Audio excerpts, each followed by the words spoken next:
The chance to walk it off. That'll do it.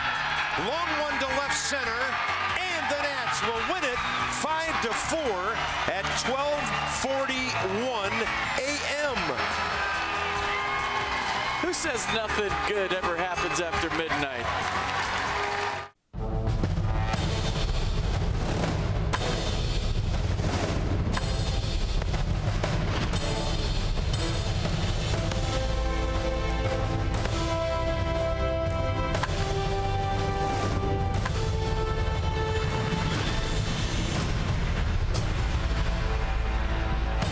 So just over 18 hours ago, we had some fun at the ballpark. The Phillies were just about in town when that happened. Nats have been pushing them around a bit this year, although the Phils have won 3 games in our ballpark this year. So the Nats have won 3 straight, 7 of their last 9. First time they've been 25 games over 500. The magic number is shrinking. It's down to 15 to clinch the East, and another divisional foe in town, the Fightin' Phils, for 4. All right, some news about Steven Strasburg today. Is it okay? Is it not as bad as we expected? Do we have some hope here, do you think? You know when you're sick and you go on WebMD and you think you're dying? I've been Googling flexor tendon mass since we were told, and I'm not a doctor, I don't know, but there's some things that say he's going to be fine. There's some things on the internet that say he's not based on what's happened to other pitchers. So I'm not a doctor, I don't know, and don't go on WebMD if you're sick. All right, well, one guy who's pitching pretty healthily, we might say, is A.J. Cole. First major league win in New York on the road trip. And FP, there's no doubt about it. In his 3 starts, he has been a very pleasant surprise. Yeah, 8 runs in 3 starts against some pretty good hitting lineups. Baltimore, Colorado, and New York. Tonight he faces the Phillies. You'd think his confidence is real high. So if the Nats' first 3 hitters do against the Phils what they did against the Braves, it could be a great weekend. Turner, Worth, Murphy, 452, 8 RBIs in those 3 games. So the offense is cranking up at the top. We're waiting for the pitching to just take control of some ball games, and maybe AJ is able to do that tonight. 1-4, the Fightin' Phils in town against the hot Nats.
On Masson, brought to you by PNC Bank, for the achiever in you.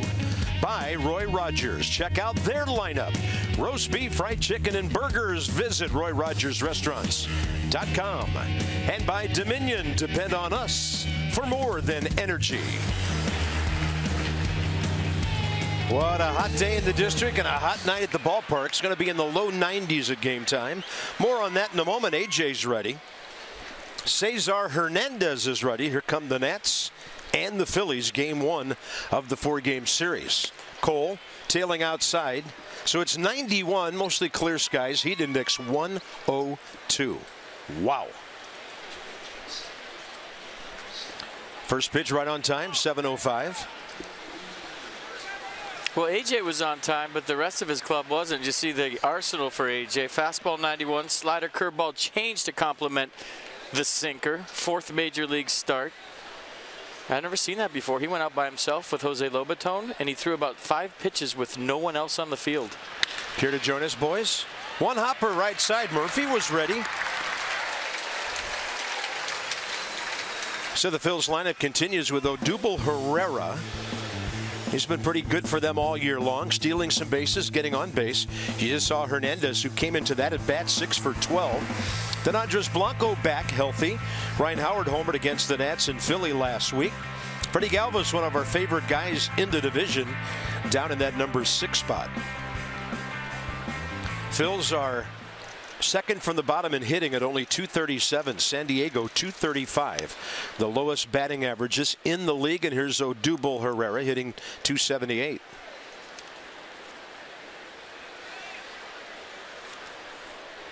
On base percentage about 80 points higher than that. 24-year-old AJ Cole brings in the breaking ball. Counts even. 18th year in the big leagues for Paul Emmel, who has the plate. 25 for the crew chief Larry Vanover. He's over at first. 7 years for Dave Rackley and 17 for Chris Guccione. Good veteran crew working this series. 1-1 pitch. The other way and out of play. I said in the open, AJ's gone up against 3 good lineups: Baltimore, Colorado, and the Mets. And the Mets were swinging it. Gave up 4 to Baltimore, 3 to Colorado. And last time out, just 1 to the Mets. So getting better every time. Yeah, a year ago May, he threw 4 1/3 innings of relief against the Phillies. Gave up a couple of runs. Never starting against them until right now. Anthony Rendon taking a look. He's making a run down the foul side of the left field line, and he grabs it for the 2nd out. I said the defense for the Nats behind AJ Cole tonight. Worth, Turner, Harper is your outfield. Espinosa, you just saw Anthony Rendon. Murphy, Zimmerman right side, and Jose Lobaton getting the start. Nationals trying to beat the Phillies for the 10th time in a row. Lobaton usually does damage when he starts. More on that when he comes up.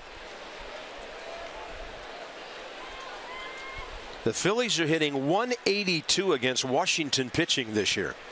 Here's Andres Blanco hitting 264, left-handed, 273. Right up the middle. First pitch swinging.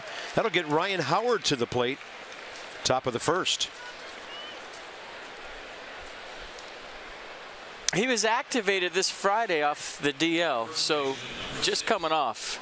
Last night he lined out 3 times. He had no rehab, didn't go down the minor leagues, and then tonight, first time up, gets a base hit. That's impressive.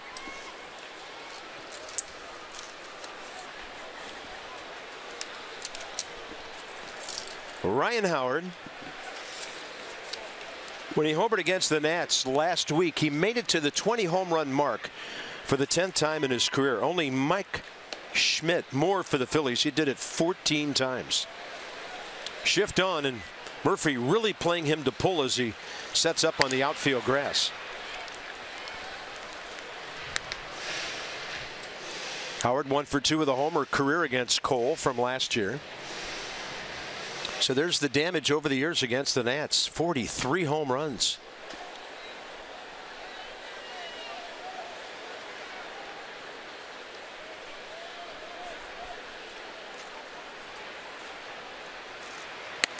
Teams have been shifting on Ryan Howard before there were shifts. True. I mean, he's one of those legit guys that back in the day, he was the only one you shifted on. Now it's something, if you're the only one they don't shift on.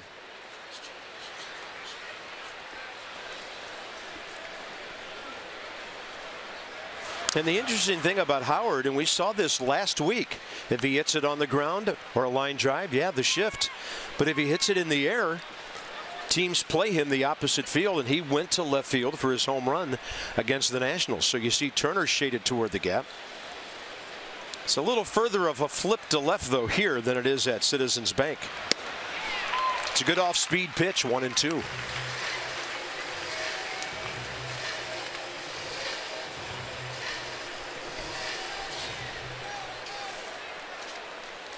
$101 strikeouts, 22 walks for Howard.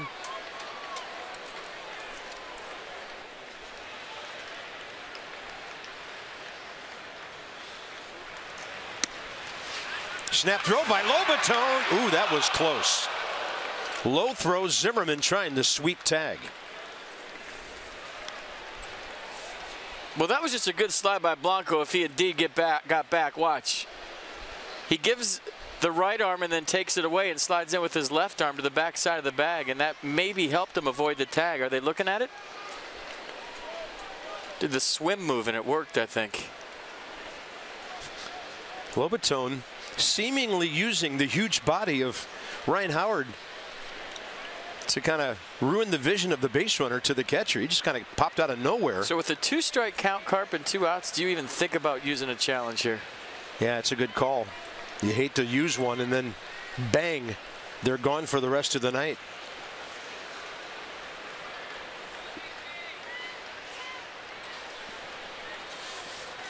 Two-two pitch. Lobaton block as Cole bounces one.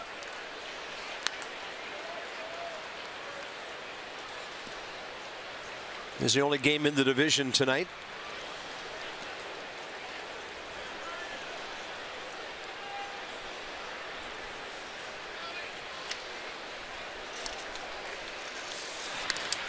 And with a runner on the move, the AB continues.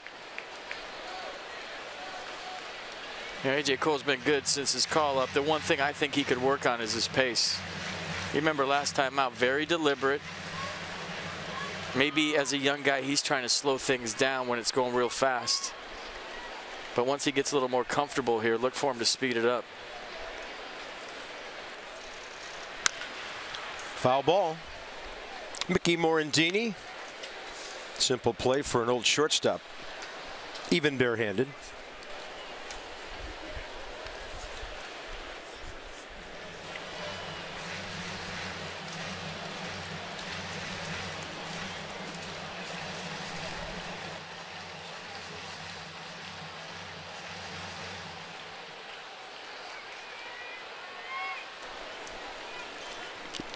Three and two. Huge lead by Blanco. He started, stopped, sat there for a while, and now Daniel Murphy from right field. That's it. A.J. Cole, couple of ground balls in the top of the first. The Nats face ALEC in a moment.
last 26 games. Nationals 4th in the league at a .257 batting average, also 4th in runs and 3rd in home runs. Daniel Murphy, big night last night, and he has taken a 3-point lead over DJ LeMahieu in the batting race. 53rd multi-hit game of the season. And now with Jose Altuve cooling off a little bit, that 345 is the best in Major League Baseball. Anthony Rendon back in there tonight. And this is 24-year-old ALEC Escher. So the Arsenal's fastball, slider, curveball change. Fastball is a 2-seam fastball. It's a 4-seam fastball too. Averages 91. But he was a straight 4-seam guy last year. Got knocked around in a bunch of starts for the Phils. Went back to the minor leagues this year. Worked on that sinker, and it's worked out nicely for him to a tune of 3-0 at the AAA level with a 1.53 ERA. From Lakeland, Florida, the spring home of the Tigers. Right calf contusion put him on the DL back in May.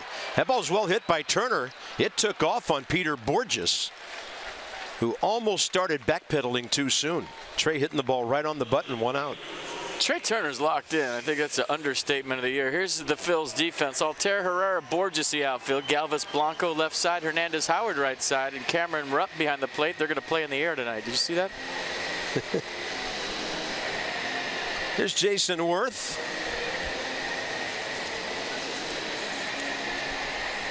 And the former Philly, 271 against his old ball club with 19 homers and 68 RBIs. Overall, those his numbers for the season. On base 59 of 62 games over the last nearly 2.5 months. There's Jason. It's Gnome, Garden Gnome. Heat index 100. That's a good fan. And then Worth got jammed. This will pop up to Freddie Galvis. 2 outs, bringing in Daniel Murphy.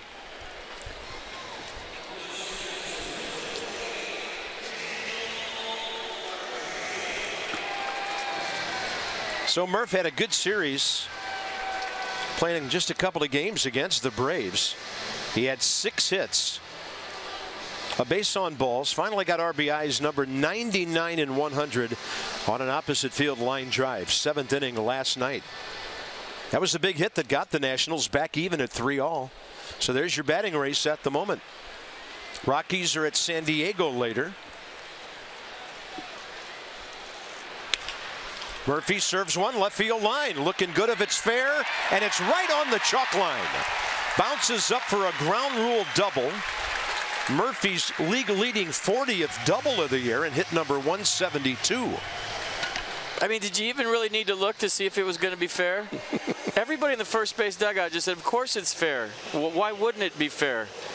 So there goes the no-hitter, Daniel Murphy style. So 3 for 6 last night. Now he starts this one up with a knock. And we saw the Phillies work Daniel Murphy away in Philadelphia. And you're seeing more and more teams do that. Less damage to the opposite field. And that got his ticker going because it was barely fair. So Clayton Richard for the Padres tonight will try to stop DJ LeMahieu, and Murphy's already off to a great start. Bryce Harper 1 for 3 against ALEC Escher last year. Murphy, by the way, 2 for 2, homer and double against this right-hander.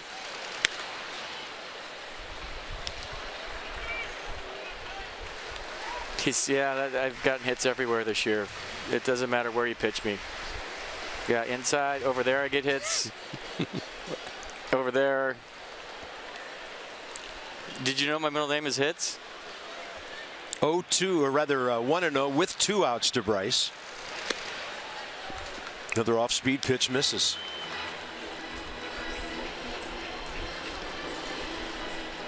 You know, when Murphy bats this year, it must look like the field is wider than a 90-degree angle. Just going real slow for him all year. I mean, it's almost like watching Tony Gwynn. He sees where they're not playing and he hits it there. First time a Nationals second baseman has ever had 40 doubles in a season. That was extra base hit number 70. Tell you, the way he's going right now, heads up for that MVP thing. Well, I haven't heard a conversation on network TV lately without his name included in the conversation. 3-0 to Harper, and Bryce all over it on a pitch tailing away. But that award to me is won late. And I think when you talk about Rizzo and Bryant and Murphy and Arenado, it could come down to whoever has the best last week of the season. And right now, Daniel Murphy's locked in.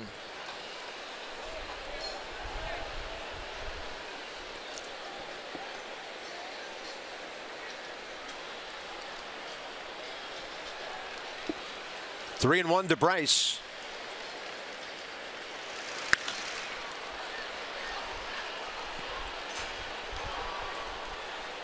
And I don't think there was any mystery last year around this time who was going to win the MVP. Well, Bryce was on his way to 42 home runs.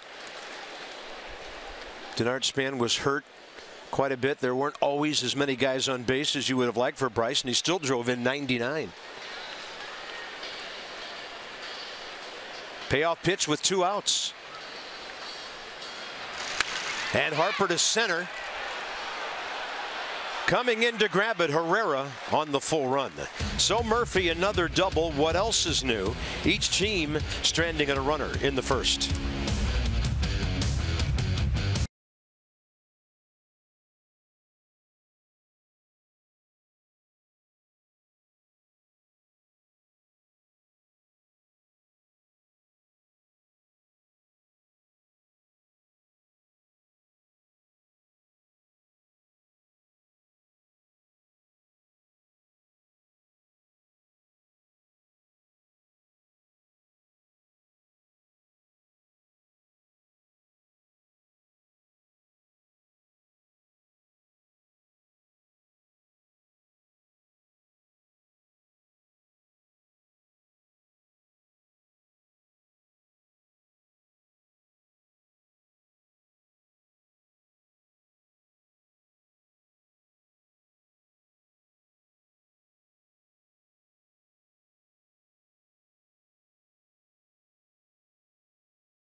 Extra or in our open. Here's an update on Steven Strasburg. The Nationals saying today that it is a flexor mass strain in Strasburg's right elbow, that the UCL, the ligament that's associated with Tommy John surgery, is good. Now, they're not offering any timetable for Strasburg to return to action. That still remains to be seen, and they're going to monitor him over the next few days. Dusty Baker saying he's been told these next few days are important as they try and get the swelling out of Strasburg's elbow. The Washington Post reporting Strasburg's going to get a second opinion, as is pretty common in these situations. So guys, all positive news so far. Maybe the best news the Nationals could have gotten to this point. No ligament damage so far, but still a lot more to come. And only 3 weeks left to go in the regular season. Timetable getting a little tight. All right, Dan, thanks for that update. On our Coons.com sideline report, over 2 million vehicles sold and counting. Dr. Dan locking it in. I said it in the open, I'll say it again. You ever go to WebMD when you're sick and you think you're dying? Since we heard the diagnosis today, I've been on the internet, and I'm more confused now than I was when I started, and that's saying a lot. Because you look at guys that have had the flexor tendon mass strain. Some guys have had Tommy John surgery off of it. Some guys have rehabbed and come back. Andrew Miller had it and missed a month and a half. So I think this is a big, huge stay tuned. Cameron Rupp, the catcher, top of the second, 0-2 pitch. And A.J. Cole had him reaching, showing him the fastball away. And we're hoping for the best, obviously, and the Nats need Steven Strasburg if they want to have the parade. So we'll see what happens. Yeah, and I heard a quote by Dr. James Andrews on the radio this afternoon. Because some people trying to draw parallels between Steven's situation and others. Great pitch, swing and a miss on a breaking ball away. Trying to say, well, if you've had one Tommy John surgery, you're due to have another. And Dr. Andrews was quoted as saying that is absolutely false. Every case is different. There's no trend toward any pitcher or group of pitchers who've had Tommy John, and that guarantees it's going to happen again. And I think the moral of that story is just stay off of WebMD. And let the doctors play doctor. And let's just root for our guys. Every time I've done it, I'm dying. You know, root for them, hope for them, say a prayer for them if you're so inclined. And, you know, I think of Steven, and I think of his young family, and I think of his folks. And, you know, we need to keep our minds on the whole family here because it's a traumatic time for them, and we hope it all turns out okay. 0-1 to Freddie Galvis. Cole working ahead here in the second. I like Dusty in the presser today. He was asked, you know, was it hard to wait for the results? And he said, I've had cancer before. That's hard to wait for those results. So when you put it into that kind of perspective, I think it helps us all relax. A lot of words of wisdom needed in times like these. And a 1-1 pitch is popped out of play by Freddie Galvis. Inside the numbers, brought to you by Jeep. So, since his Tommy John surgery, about 3 years after that,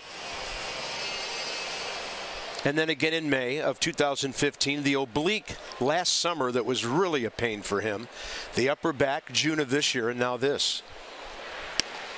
Run back fastball, pretty good looking pitch, and it's 2-2.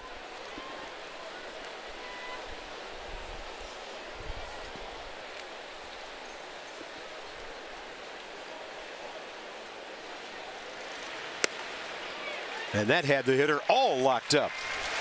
Slider down and in. Second consecutive strikeout. So we talk about Steven Strasburg, and now we lock in on A.J. Cole because he could be a huge part of October baseball for the Nats, and he has been more than impressive early on. You remember his start in Atlanta last year, his Major League debut. He was nervous. You could tell. He was gripping the ball tight, but he looks like he belongs second time around. Absolutely. Here's Aaron Altair, the left fielder, hitting .218. AJ's got him swinging at everything right now. Good deception so far.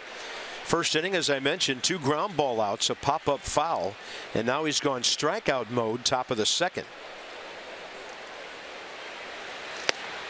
That's a called strike with the slider. It's got one that's short and tight, one that's got a big sweep to it. That was the former. Another called strike with the slide piece. And A.J. Cole strikes out the side. Rupp, Galvis swinging. Altair looking, and he's looking real good. Anthony Rendon is straight up. Bottom of the second.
tough at bat because none of these were strikes. Said he went on this one. Watch the second one in pitch track. And I want you to watch the third one. Jose Lobaton frames this one up. A.J. Cole starts to get the ball back and then says, oh, all right, strike 3. And look at pitch track. None of them strikes. Paul Emmel hunting strikes, and maybe Jose Lobaton having a little laugh in there saying, I framed those so good. Nice job, Picasso. Rendon, Zimmerman, Espinosa, bottom of the second.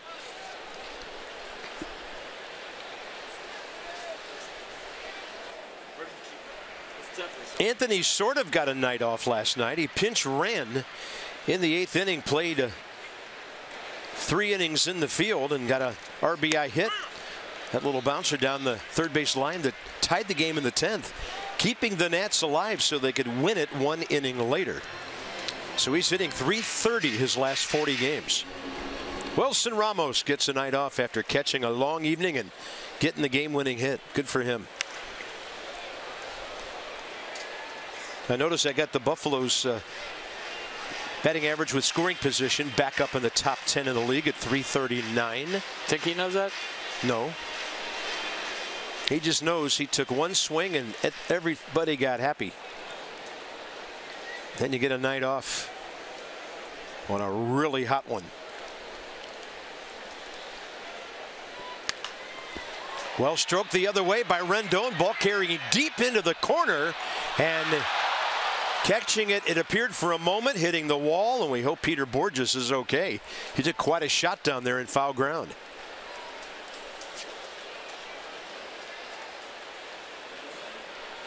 Well, Alec Asher's got to love the effort from his right fielder.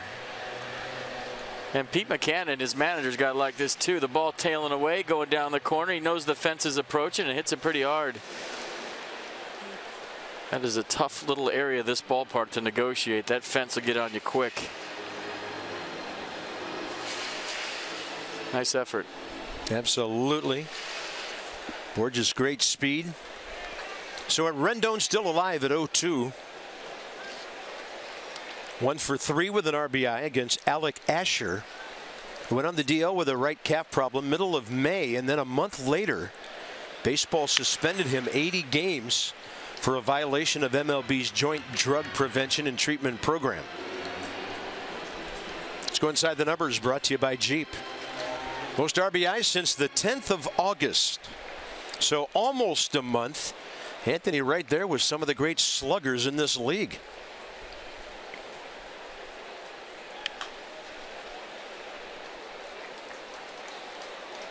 And if you take that out a little farther, over 40 ball games, 34 driven in with 25 runs scored.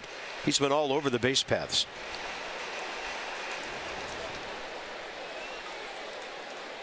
Yeah, Rendon and Turner putting on quite the displays since the All-Star break. Target in. I tell you, he's the best check swinger in baseball history. He never goes, ever. I don't know how he holds up, but he does.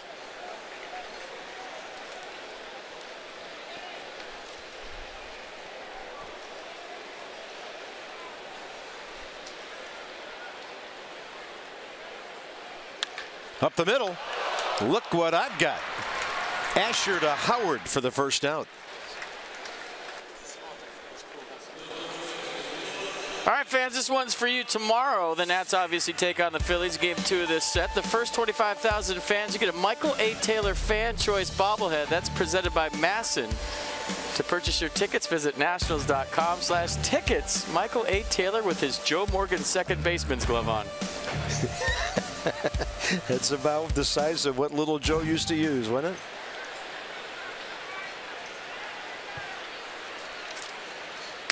You know, it was a little thing, but it's something that I like to see. Anthony Rendon busted it down there on a comebacker. Yeah. You don't see guys do that in this league very often anymore. Love it, especially in September when it's 102 heat index. I mean, you might think this is not a big deal. I think it is. It says a lot about the guy.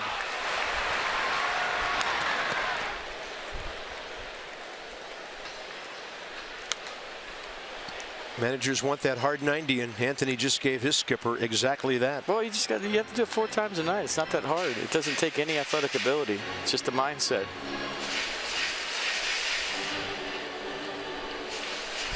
Dusty loves that kind of stuff. Ryan Zimmerman staying alive on 1 and 2.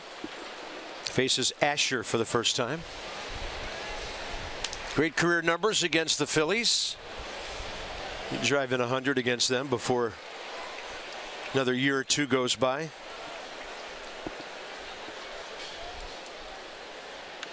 And he gets under that one. Ball out to deep center. Herrera telling everybody he's got it. The Nationals, first 2 batters retired. Bottom of the 2nd. Danny Espinosa in the 7th spot tonight with Lobaton catching. He's either saying I got it or I can't see it. And I think it might have been the second one. It's that time of night when you lose the ball in the lights, but it came out and he found it. Yeah, that was a high one that can get above the arc of the lights. Good call. Espinosa, 220. Left-handed, 224.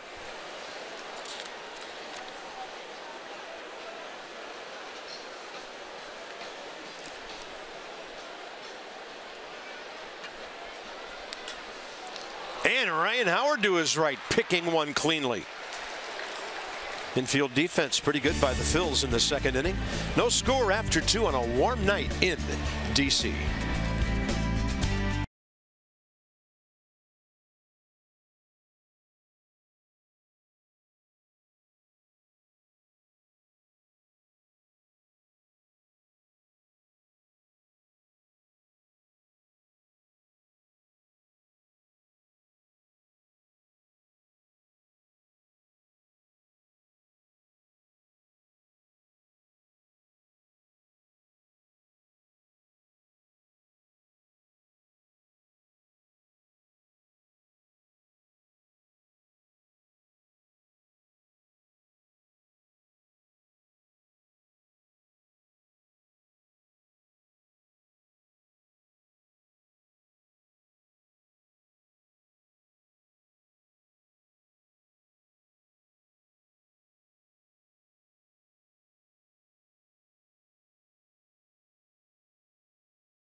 A.J. Cole striking down the side. First Cameron Rupp on the late slider, and then back knee piece to Freddie Galvis, and then Aaron Altair just wore it because none of those were strikes. That at-bat was like horseshoes. If you're close, it counts. The Washington area Toyota dealers want to help children and their families by making a donation of $37 to the Children's Inn at NIH for every strikeout by a Nats pitcher this season. To the 3rd. 8, 9, and 1 for both ball clubs due up. Both guys are throwing strikes. Cole 27 over 20.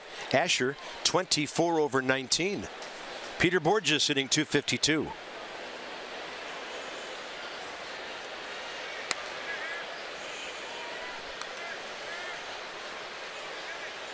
Maybe if you want to keep your eye on something tonight, the magic of Jose Lobaton back there and how he makes near strikes and sometimes even balls look like strikes. His glove work is as good as anyone. Ball hit a long way. Trouble if it's fair. And right off the pole for a home run. Number 5 for Peter BOURJOS, and the Phillies on top.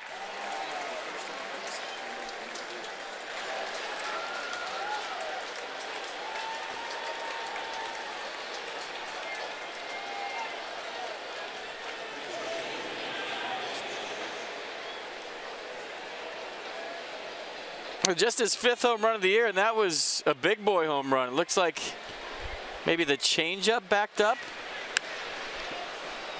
He did a nice job of staying inside of it, kept it fair. The shot from behind the plate was cool because you could see it was going to stay fair. 5th given up by AJ in his 4 starts. Yeah, 403 feet, so that tells you how high it was. 336 down the line.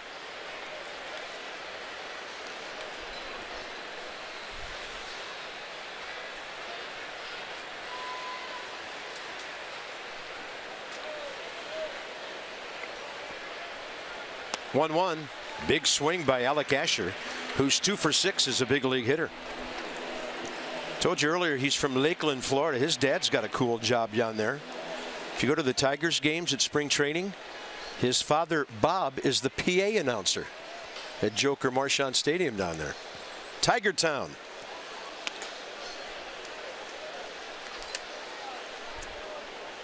It's pretty cool. I mean, it's not a job that you have to work very long at. What, a month and a half? I think it's a great job for somebody who's hanging out in Florida and wants to work for a couple of weeks. He probably does it for the A-ball season too in the Florida State League.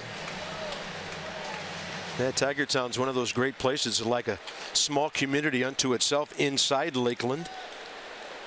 3-2 pitch to third. Rendon has to back up. Pitcher running. And sidearm on target to Ryan Zimmerman. First time around, the Phillies go 2 for 9 with a home run. Heroes Day at the ballpark. Patriotic Series presented by SAIC. It concludes the Heroes Day Sunday, September 11th. Nats take on the Phils. Join the Nats in remembrance of the lives lost in September 11th attacks and in recognition of the resolve and compassion demonstrated by our fellow Americans in the wake of that disaster. Always a big day at the Yard. September 11th, always a big day in our country's history to remember those who lost their lives. Yeah. Well said. Top of the order, Cesar Hernandez. Along those lines, we want to just wish the very best to a great buddy of ours, Kyle Brostowitz of the Nationals Media Relations Department. His dad passed away a couple of days ago out in Wisconsin. And all of us at Masson want Kyle to know, and he told me this morning in a text message that he's been kind of watching late at night, getting away from the grief and spending some alone time and watching some baseball. And we want Kyle to know we're thinking about him tonight. I know you, Dan, and myself, we've all sent messages to Kyle. We just want him to know the whole Masson family and the entire Nationals family sharing a tough time with him, and we can't wait to see Kyle back here. He's one of the class acts in all of baseball. Yeah, feeling for you, buddy. They don't make him any better than that. 3-1. Cole to Cesar Hernandez.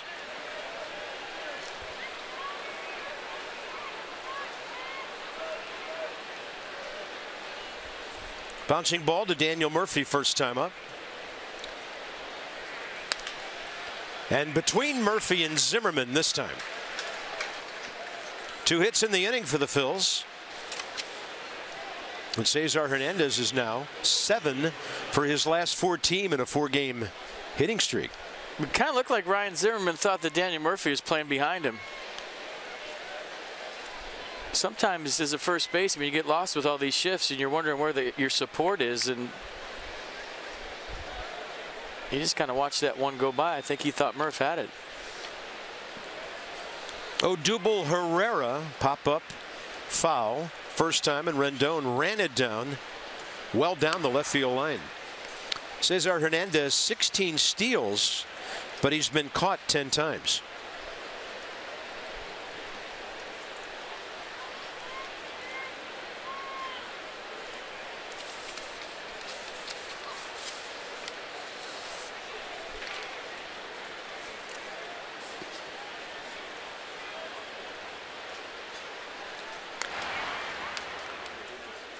So he's the second leading base stealer on the team. The first guy is in the box right now, Herrera with 20.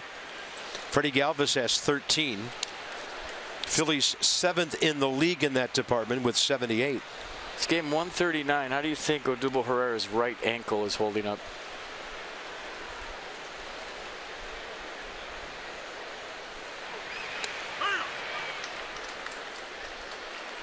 Well, with that stance, yeah.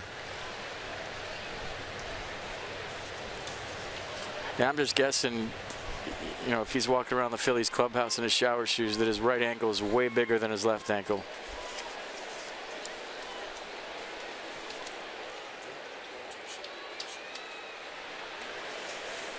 That's just hard to watch. That's hard to look at. I don't know how he does that. 0-1. I mean, that's ankle yoga.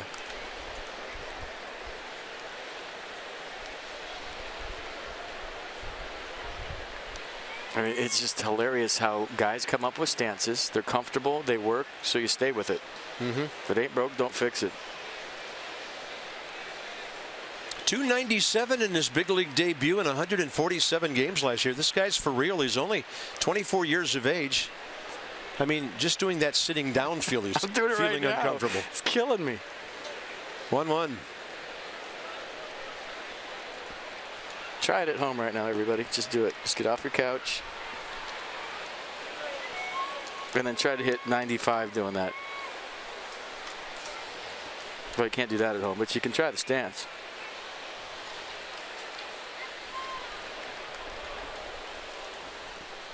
It hurts. Yeah, now swing really hard. See how that feels. 1-1. And it's right in there. Boy, you better be swinging tonight on both sides.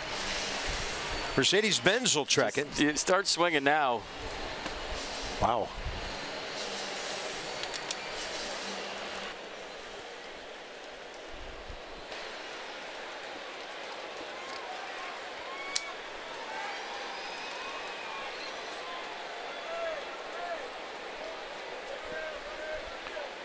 One-two, runner holds right in there, and Herrera knew that was strike three. He just walks away.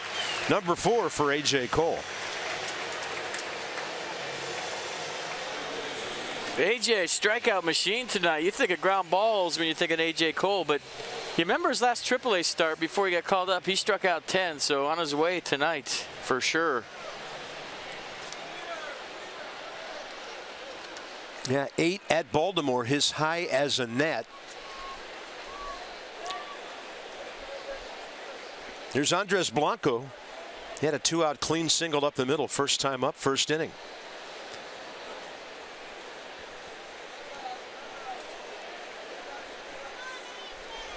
Runner on the move, pitch in the dirt. Hit him. And Blanco comes hopping out of there. He'll make a big circle and head for first base. So 2 on, 2 out for Ryan Howard.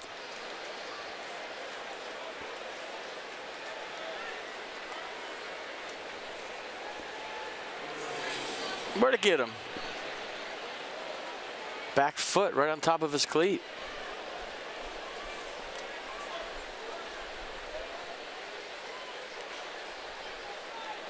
Nats in a shift again for the big man, who fouled off several pitches and then bounced out to Murphy, where he is stationed right now in short right field.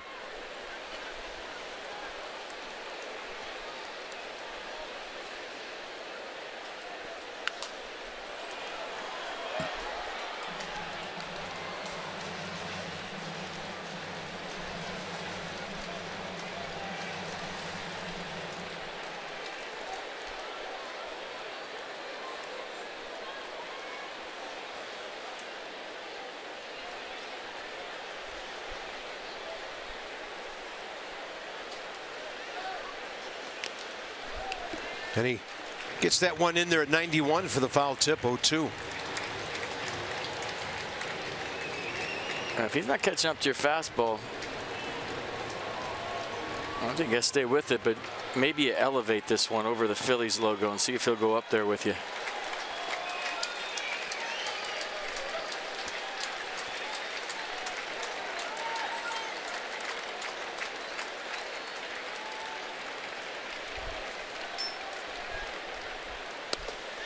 Breaks the slider in on him, no swing. On the appeal to Chris Guccione.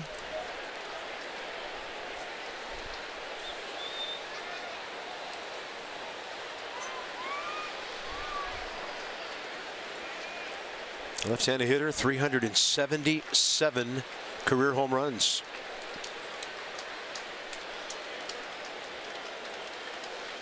Off speed, hit to center. That was an easy swing, and it goes a long way, and the Phillies are on top 4-0. Ryan Howard's 21st, and it's a 4-run inning. He sped him up. He wasn't catching up to the fastball, threw a changeup, and he clicked it.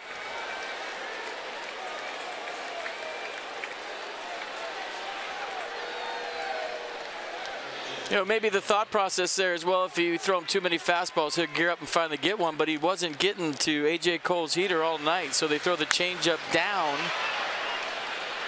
And he does a nice job of just lofting it out there in the warm air. A lot of carry to that one. Large man hit it, and large man running in the dugout. Look out. Yeah, 16 RBIs away from 1,200 now. That was a towering fly ball. Here's Cameron Rupp.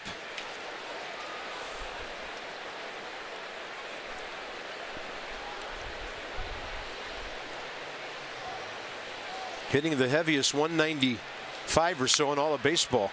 Ryan Howard.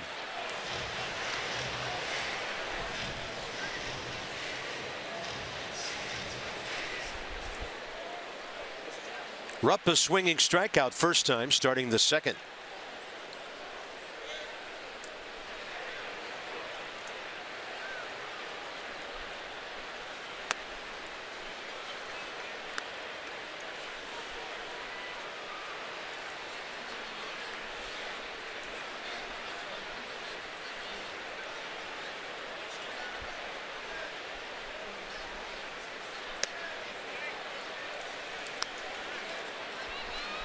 Number 378 for Ryan Howard. That tied him on the all-time list with guess who? Matt Williams. Wow. Big man ties the big Marine.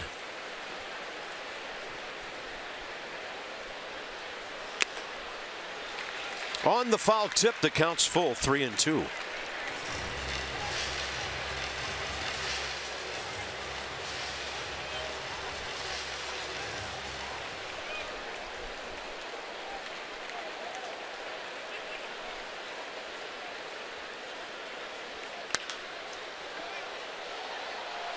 So usually when guys, we talked about this in Philly, look at Ryan Howard's on his legs again. That A means you're healthy, and B means you like the low pitch. You know, sometimes you're standing straight up, you can't see the low pitch way down there. So guys will get into a crouch, get on their legs more to be able to handle that. And that changeup was down, and Howard liked it. Fastball up and in to strike out Cameron Rupp. Phillies strike big. Homers by BOURJOS and Howard, who drives in 3, 4-0.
Nats fans, grab your lederhosen for our inaugural Oktoberfest at Nats Park. You grab your lederhosen. On September 10th, Nats take on the Phils. First 20,000 fans aged 21 and up.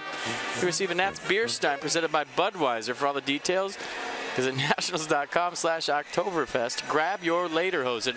There is a Polish lowland sheepdog. Look at that. I'll be darned. And that one in that guy, what's that right there? That is a bull mastiff for sure. Well, I tell you, that dog poster has turned your life around this season. It has. I'm nailing them. Big time second half after that slump through the All-Star break. There's a Lobatone. That's a Scottish Terrier right there that lady's petting.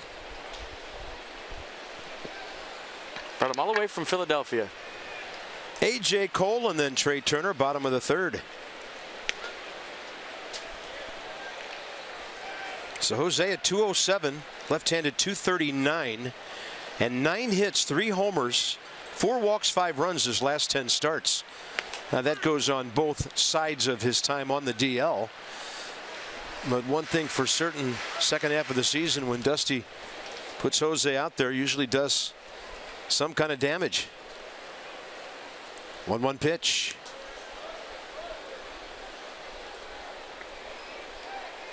One for one against Asher last year with a run batted in.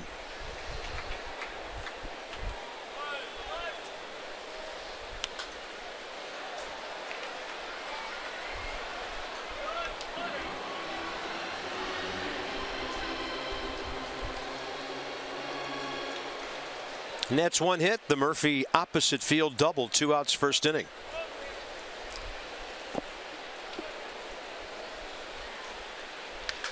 Rips one to the right side. It's off Ryan Howard, and then Lobatone beating the pitcher to the bag.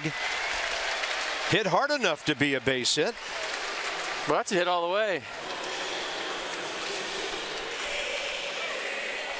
And a nice piece of hitting. Turns on it. One hopper. It's going to look a lot easier in slow motion. That ball was hit hard. And Asher gets over there. Maybe you got to play. Looks super easy in Exmo. And they called it an error, and that's absolutely wrong. My goodness. I just don't get it here at home sometimes.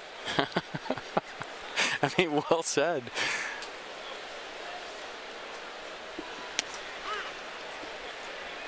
As far as I know, Keith Hernandez is retired, and that's Ryan Howard over there. Keith didn't play for the Phillies, but you can't measure every first baseman by the same standards. That's just, I mean, Ryan Howard, that's not his 10th error of the year. We'll wait on writing the E down in the scorebook for sure on that one. Well, I don't care who's playing first. This is a hit. Keith Hernandez, JT Snow, Adam LaRoche, it's a hit. It's a one-hop seed, and it's not a routine play.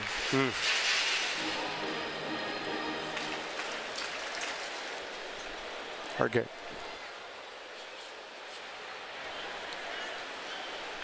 Creeping in from third, Blanco. So A.J. Cole, perfect job of guiding it to the other side. And Ryan Howard, the unassisted play in the tag.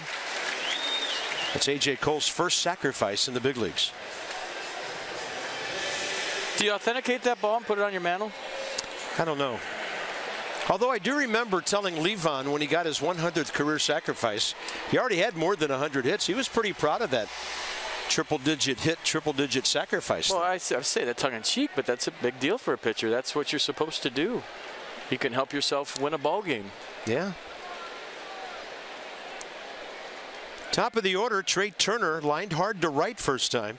He almost hit it over the head of Peter BOURJOS.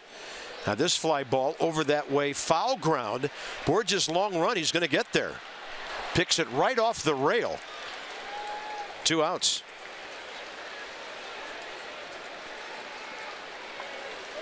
Worth is next.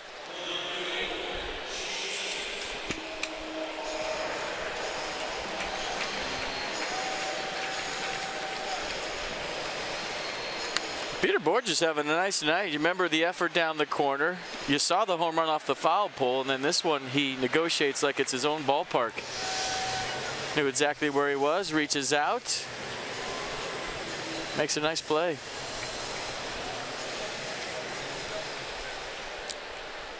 Nats looking for a 2-out hit to bring in Lobatone with Jason Worth the hitter. 62 RBIs.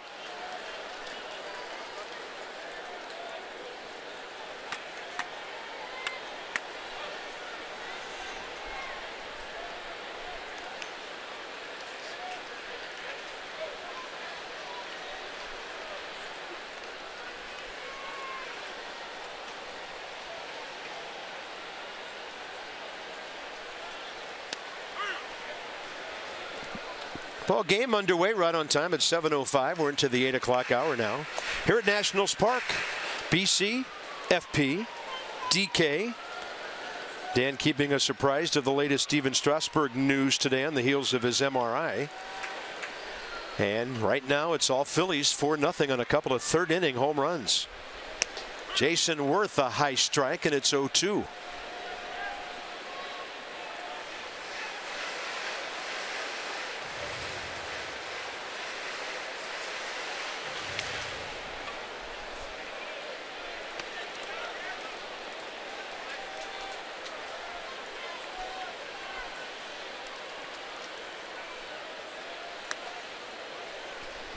Asher not throwing that hard, but moving the ball around.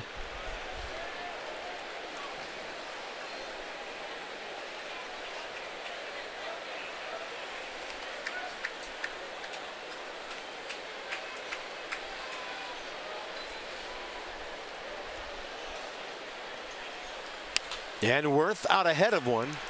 The ball way upstairs.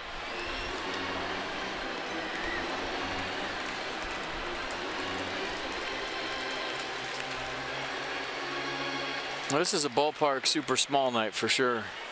You talk about the conditions down there. We've seen Nats Park when it's mid-90s play like Coors Field, and you get the feeling that it could be one of those nights. Yeah, and as you often point out, this is the start of the second time around the batting order. Nats haven't seen Asher since last year. And I think why last night was so important. You talk about playing as long as they played and standing out there for as long as they did, and you come away with a win in that game. I even said it last night. That makes tonight, hey, if you win, great. If you don't, you took care of business last night, because it's hard to crank it up after an extra inning game this late. 2-2. Phillies were coming from Miami. Evidently, they were at Dulles just as the Braves arrived there last night to leave. Pete Maccannon's ball club. They beat the Marlins a couple of times.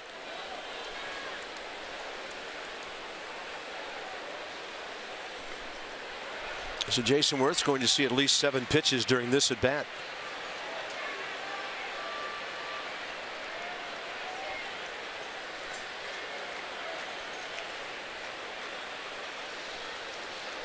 Three-two, Murphy on deck. Asher wants to throw a strike, but he misses. And Daniel Murphy will bat with 2 men aboard. First walk by the Phillies starter. So Murph with a double to left last time up, and he's got him right where he wants him. He's done damage to the pull side all season long, and Ryan Howard going to have a chat with his young pitcher. You know, I think if you're Alec Asher, you stay outside. And the reason I'm saying that is when you usually get a hit one way, you're trying to find the out the other way the next time. I would not flirt with Daniel Murphy inside here. So I think what you're telling us is, for his standpoint, better 4-1 than 4-3. Yes. Thanks for saying what I was trying to say in 2 seconds, and it took me 4 minutes. I thought that's what you were thinking as I said what you were trying to say. So he does stay away and up with strike 1. But what does pitch track say? Everything that's caught tonight is a strike. Hey, if you know that, swing. Took Murph a while to get to 100 RBIs, maybe not long to get beyond.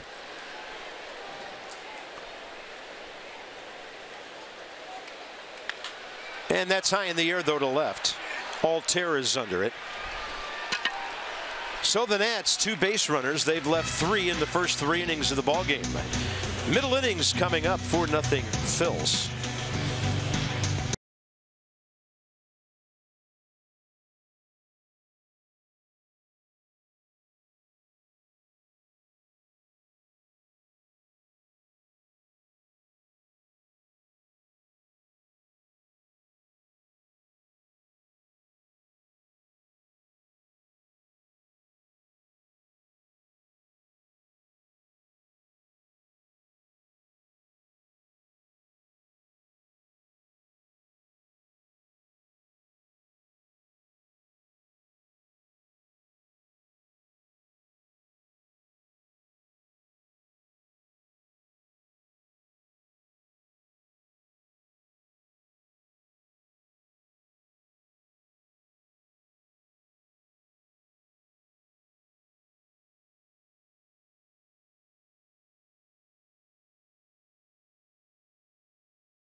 Baseball is brought to you by the RAV4 Hybrid.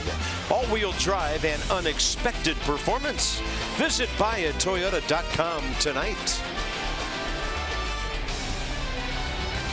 Still smoking here at the ballpark. 91 at game time with a heat index of 11 degrees beyond that. So we go top four. A.J. Cole, 56 pitches, 36 strikes. He threw 29 in that long third inning.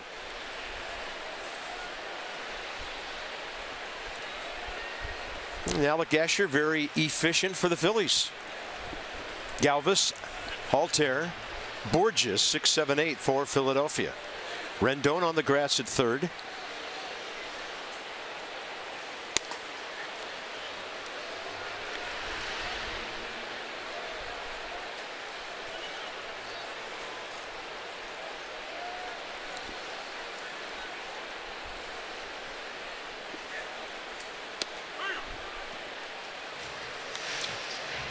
So the slider in the 80s, that curveball about 10 miles an hour slower.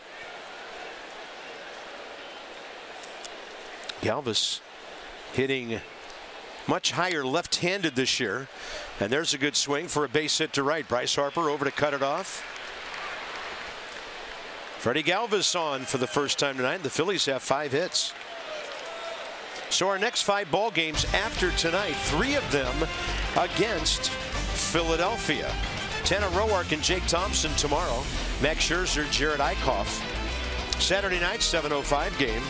And then Sunday, Gio and Adam Morgan. And then here come the Mets for a 3-game series next Monday, Tuesday, and Wednesday afternoon.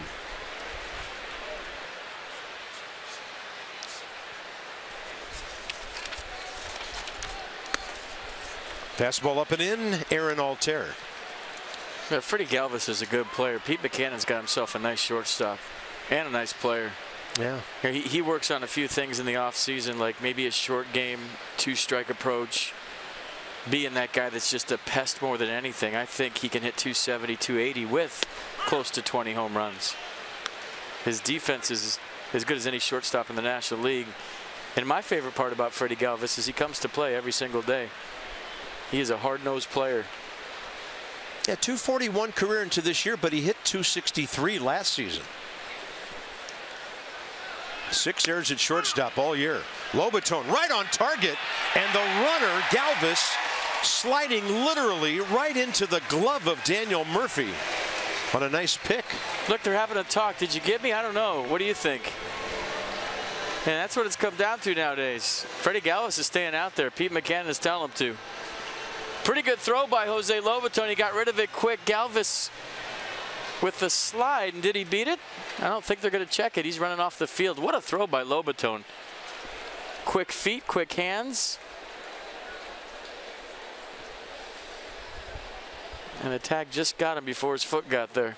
Jose Lobaton, 5 out of 17 throwing out base runners. 1 and 2 to Altair. And just like that, 2 outs.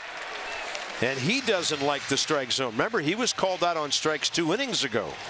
Didn't like this one either on the Mercedes-Benz pitch track. He just got Jose Lobaton. Watch the catcher and watch him frame it. Pulling it right up into the middle, and Paul Emmel is buying what Jose Lobaton is selling big time. There's Peter BOURJOS, who led off the 3rd inning with a home run off the left field pole.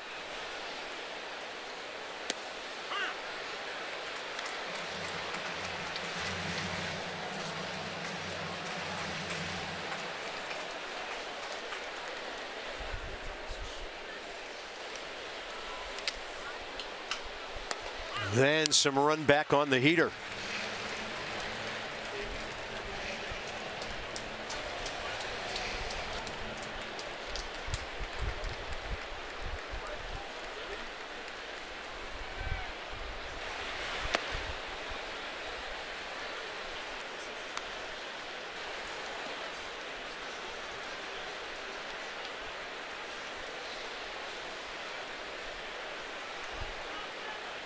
Bases empty, 2 outs, pitcher on deck.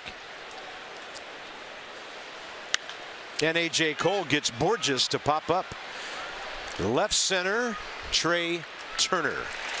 Leadoff hit, no problem. Great throw by Lobaton, got one out. And now it's Harper, Rendon, and Zimmerman coming up.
Car insurance. Tom Jefferson's having a hot week, but Abe's always been a great closer, and he is home. See, those are the ones I think they bet in the back in the tunnel on. When they just come out straight and go that fast, there's some shenanigans going on.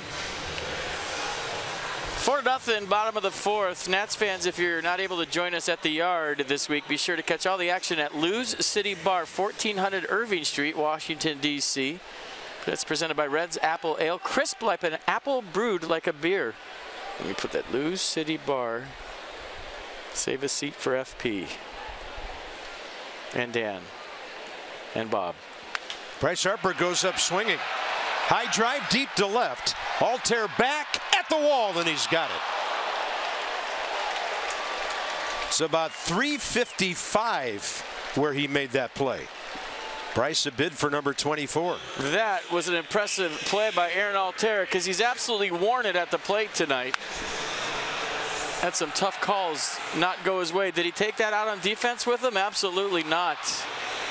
Very athletic play by the Phillies left fielder.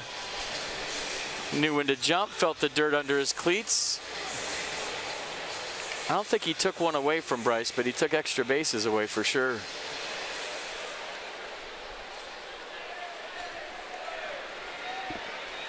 So Bryce attacking early in the count. Here's Rendon. He hit a sharp one-hopper back to the mound that Asher speared first time.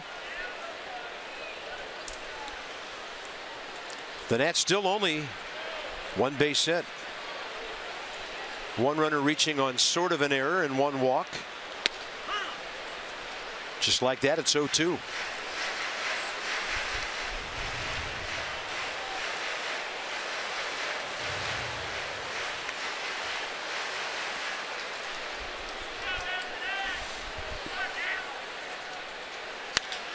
And Rendon to right. Ball's going to go tailing back just a bit to BOURJOS. On the run, 2 outs. Several line drives have gone unrewarded in this first part of the ball game. Next up, Ryan Zimmerman.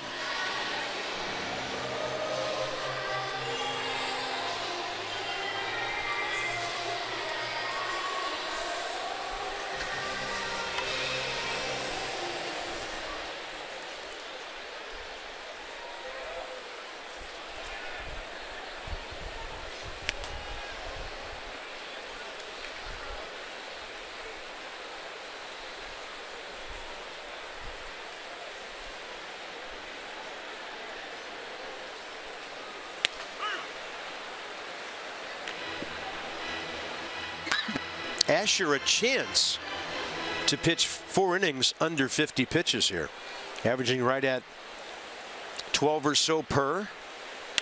Zimmerman gashes one to center, and there's another line drive caught.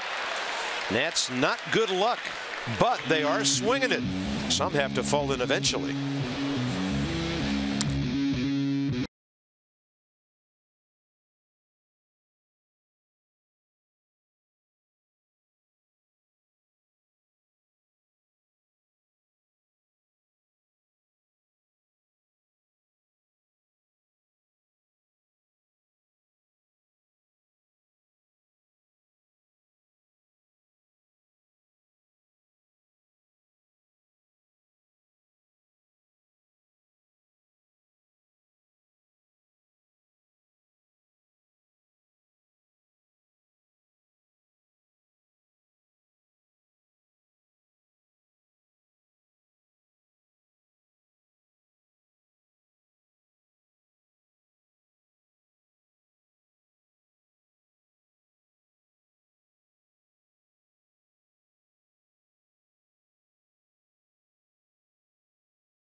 Right to the good stuff. Well, the good stuff has been all Philadelphia tonight. There's been some taters as the one. Peter BOURJOS hit his 5th.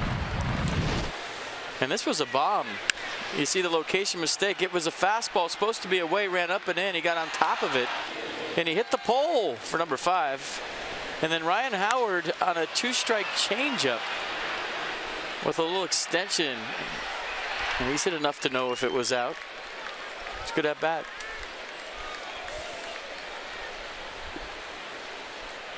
Top of the 5th inning, Alec Asher against A.J. Cole. Strike one.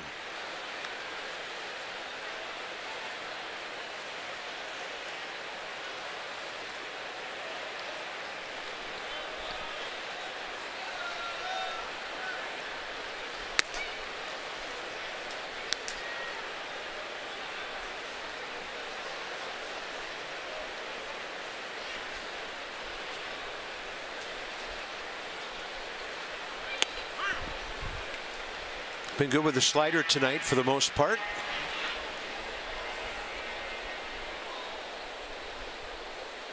Hey, he's really made 2 stakes. One was location, and I think the other was pitch selection. Yeah, I know you were wanting that high fastball on Howard, huh? I was right there with you. See if they can get to it. You know, you feel like you could make a location mistake against Peter BOURJOS because he's not known for hitting home runs. That was only his 5th of the year as you see the strikeout to the opposing pitcher. But Ryan Howard in the first at-bat was having trouble catching up to the heater, and the second at-bat.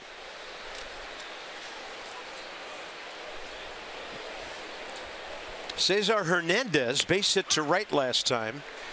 That kind of restarted their rally. BOURJOS had led off with the homer, and after the pitcher was retired, he singled.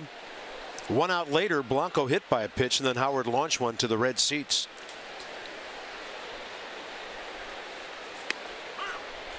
CESAR Hernandez has been solid for them this year. Came in hitting .289. On base percentage, almost 70 points higher than that.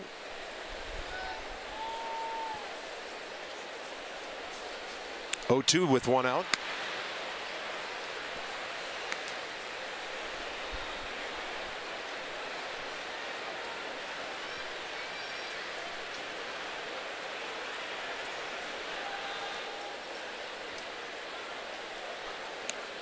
Locked him up. Breaking stuff good. Strikeout number 8. That's 14 outs, 8 on strikes. He tried to go emergency hack right here and just foul it off or put it into play, and just too much break. Watch the abbreviated swing by CESAR Hernandez. Didn't even finish really.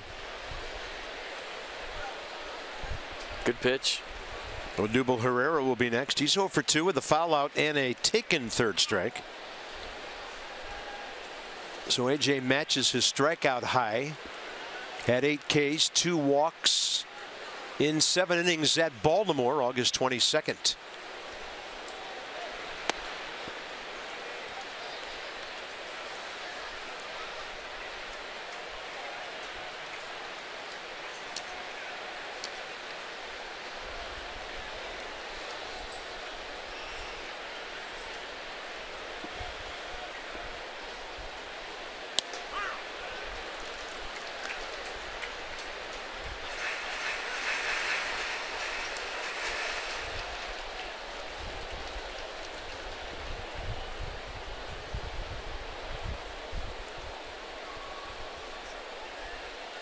A 1-1 pitch. Then Herrera with a high fly ball right center. Bryce was playing shallow. He's got a ways to go. Turner there if needed. At a 1-2-3 for A.J. Cole in the top of the 5th. He's retired 5 in a row.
Brought to you by Dominion National, providing innovative, high-value dental and vision benefits to area employers and individuals. Smile.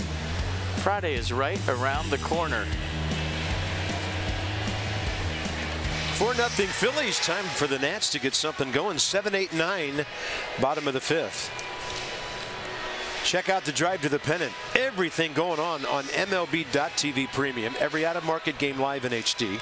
On more than 400 supported devices, and you get a free subscription to At Bat Premium. The #1 app for live baseball. Blackout. Other restrictions apply. MLB.TV. Danny Espinosa hit the ball hard first time. Ryan Howard to his right to keep that ball from maybe hooking into the right field corner.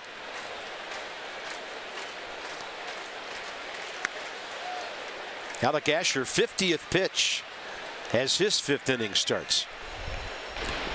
Matt Belisle, because the Nats could be hitting for A.J. Cole here if they get a man or two on.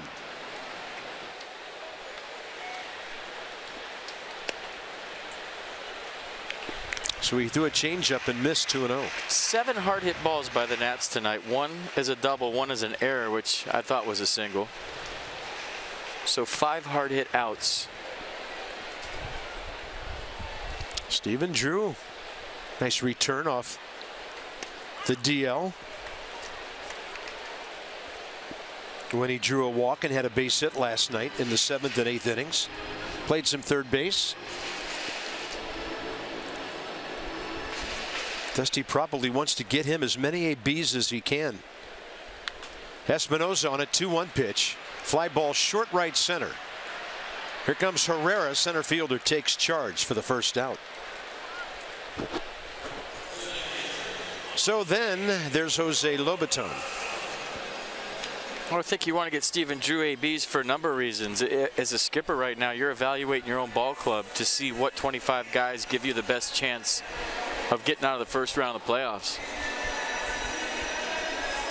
And you know that as a player, especially if you're one of those fringy guys. You're thinking, when I get my chance in September, I better play well or else I might not make the playoff roster. And it's a lot like making the ball club. When you're a bench guy, the manager or coach come up to you and say, congratulations, you're on the playoff roster. So it's a big deal. Yeah. As you would imagine.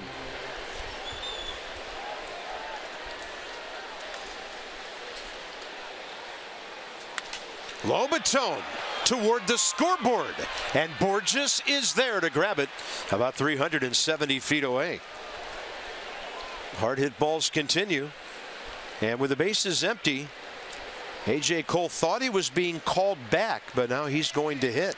Well, now as he gets near the batter's box, he'll pause for the third time and now this time go back. So he's done after 5 innings. Looks like Brian Goodwin.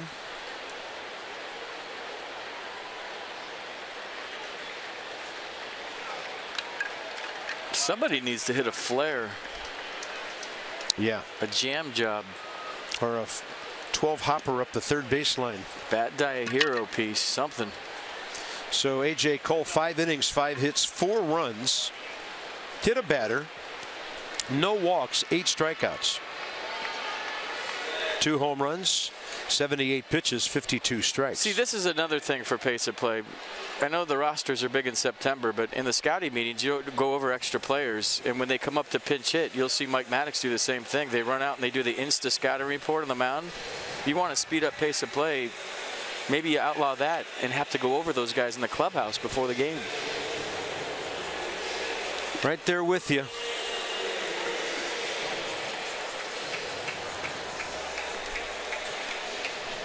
Probably a lot to process for a starting pitcher. You don't want to fill his brain up with too much. 8 hitters is enough. So those balls in the air, 12 of those, half of those line drives that were caught. So Brian Goodwin steps in as a pinch hitter. He's 1 for 3. Overall 6 for 22, couple of RBIs. Big league career on a part-time basis, off to a solid start this season. But you could go, big signs in the dugout like, Oregon football for the scouting report and just have a couple extra guys holding up signs. They get a picture of you, Bob, real big, would be a curveball in. Oh, thanks. I'm a curveball. Curveball. And look at Goodwin. He can run. He plugs the gap. Ball to the left of the 375 mark. BOURJOS got to it in a hurry. And Brian Goodwin continues to impress lately. His 7th big league hit. Yeah, back to my point. Manager's watching. You come off the bench and stoke a double in the gap. Nice swing by Brian Goodwin. So 1 falls. Look at that. Hit him where they ain't. Nicely done. That is now 9 hard hit balls by the Nationals tonight. And 2 have fallen for hits. 2.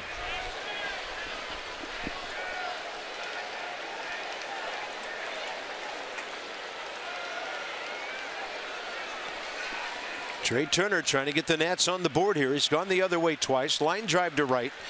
And then a fly ball that BOURJOS caught right near the barrier 2 innings ago. That means double in the gap, that sign right there.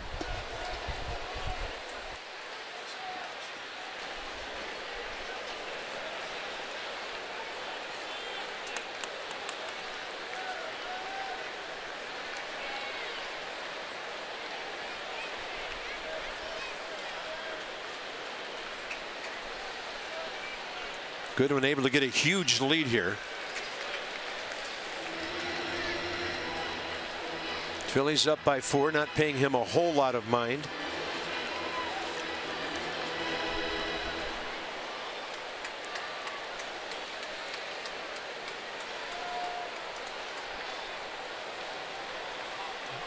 One to Trey, who's driven in 27 runs.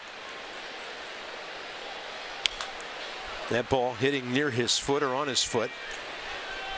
And the count's 1-2. PNC Bank takes his insides numbers. So since the 1st of August, Dustin Pedroia, Red Sox, Inciarte just here with the Braves, tied with Trey Turner. Got 25 multi-hit games in 50 games played. How's that? That's crazy.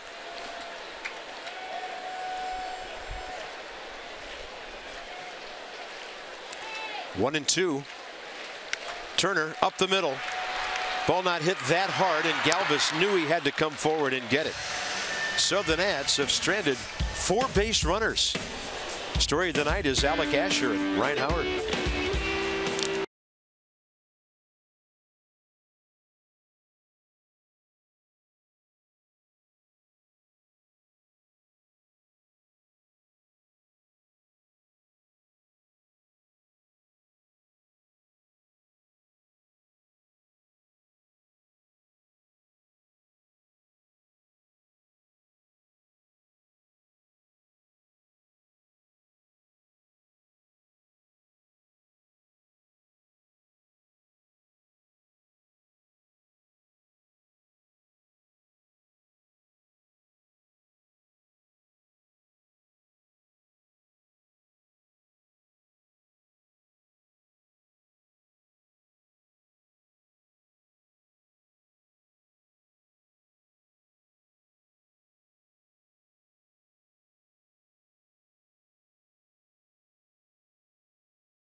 Tim Tebow signed with the Mets, and he's going to be playing in Arizona. Actually, the Florida Instructional League for now. You mean we're not going to see him Monday when they come into town? I don't think he's going to be in the lineup. Scott Kazmir, minor league rehab start. The Dodgers hopefully to get a couple of left-handers back. Kershaw will pitch tomorrow night at Miami. And right now, Carlos Correa and Dallas Keuchel, Rookie of the Year and Cy Young guy, not with the team with shoulder injuries. The Astros lost again today. Right now, they're 9 games behind Texas. Still in that wild card hunt, but it looks like both wild card teams in the American League could come out of the East. He had one workout, and he got a $100,000 contract. If scouts came out to see me play, I had to pay them for their gas, their lunch, for everything. Yeah. And he has one workout and signs for $100,000. There's kids that work their whole life to get drafted and sign for that. But good for him. God bless America. Top of the 6th. Yeah, reminds you, and that's Matt Belisle now coming out to pitch for the Nats with Blanco. And Bob Uecker signed. Scout said, okay, how about $7,000? And Uecker said, my dad doesn't have that kind of money. 1 ball, 1 strike. I just hope he doesn't take some kid's job that's been dreaming of it his whole life. That's all.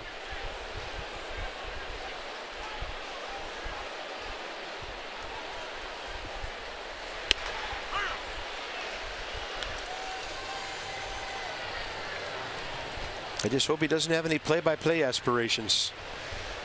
Blanco, Howard, and Rupp, top of the 6th. What's he going to say? Touchdown on a home run? You're good. Okay, I feel better. Blanco, a good night. A single hit by a pitch, a run scored. And the count 2-2 to the leadoff man, 6th inning. Phillies box, it's all in the 3rd in terms of scoring. BOURJOS the leadoff homer. Hernandez a single. The aforementioned hit by pitch for Blanco, and then Ryan Howard to the red seats in left center to make it 4-0. Get Jose Lobaton on the backswing. Yeah, those are totally unexpected, aren't they? And they really get you. Catchers will tell you that. They're not even thinking about that sort of thing happening. I think it was square, and I think it was loud. The phone is ringing. Oh, wow.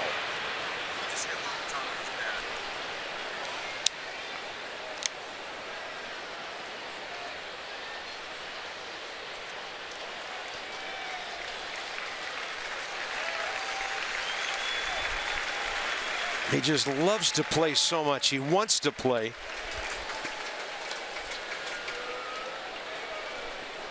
Looks like he's getting his wits back about him. What city are you in? What town are you in? New York? Okay, we're good.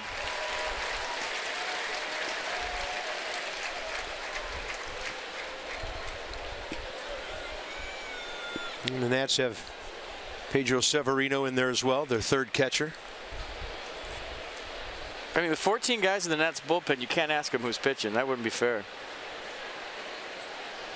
That'd be a tough question. That'd be a tough one. I don't know. Right now he knows he's working with Matt Belisle, we think. And Matt gets in on the hands, and Rendon over there just couldn't get over there quickly enough, and a nice catch by the fan with the leather. Brought his glove, got a souvenir, and then tells Anthony Rendon to beat it. Blanco 1 for 2 career with a home run against Matt Belisle. There's Mercedes-Benz. The last pitch up and in, and Blanco fighting it off.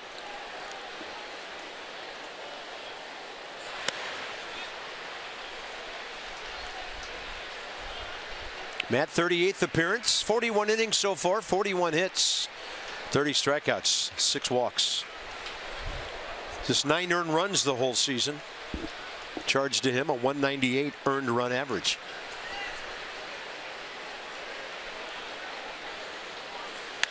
That ball scorched. Espinosa up the middle, up with it, and when he's got time to throw, the play is over. 1 out. I mean, beautiful sliding play by Danny Espinosa, and he knows the ball was hit so hard that even though he's going full speed for it, that he's got time to stand up, take his time, and make an accurate throw. A lot of younger players, when they make a spectacular play, rush. They think they don't have time, but Espinosa knows he's got a big arm, knows the speed of the runner, and knows the ball was hit hard. Nice play. A couple of guys have been around for a long time, Matt Belisle and Ryan Howard. Well, the double play that he and, or the force out at second, I should say, that he and Daniel Murphy executed last night was unbelievable. Reach and quite a scoop with that glove.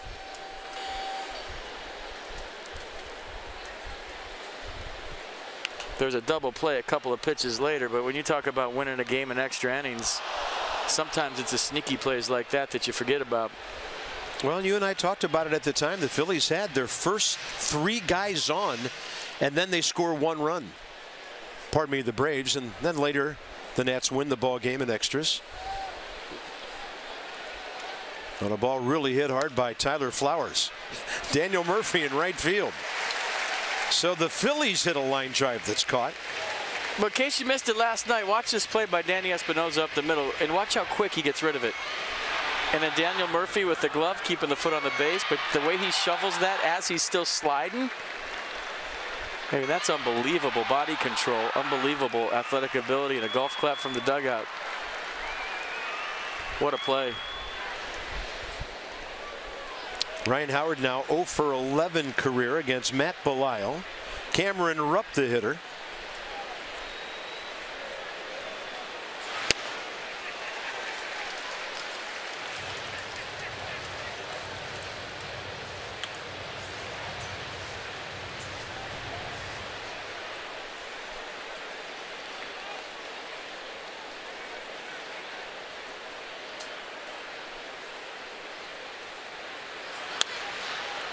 Another rip, and it's 0-2.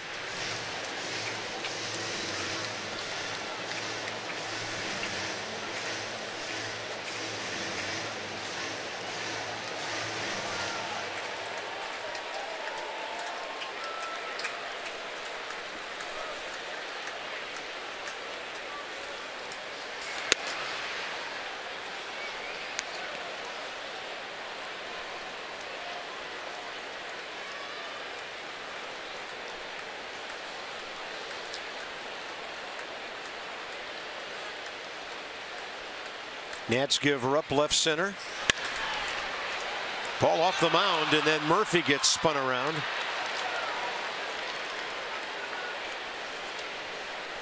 Hit extremely hard. No idea what they'll say on this one. But you can see he got caught in between backhand and turn his glove over and catching it normal. And then once he sat on it, it was going to be a real tough play. Well, watch this. He's taking backhand, or I get in front of it, and maybe the angle off the mound kind of tricked him. It got closer to his body than he expected.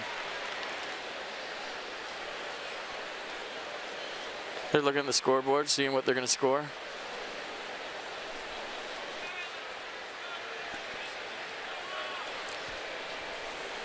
Freddie Galvis, the hitter, base hit last time, then caught stealing.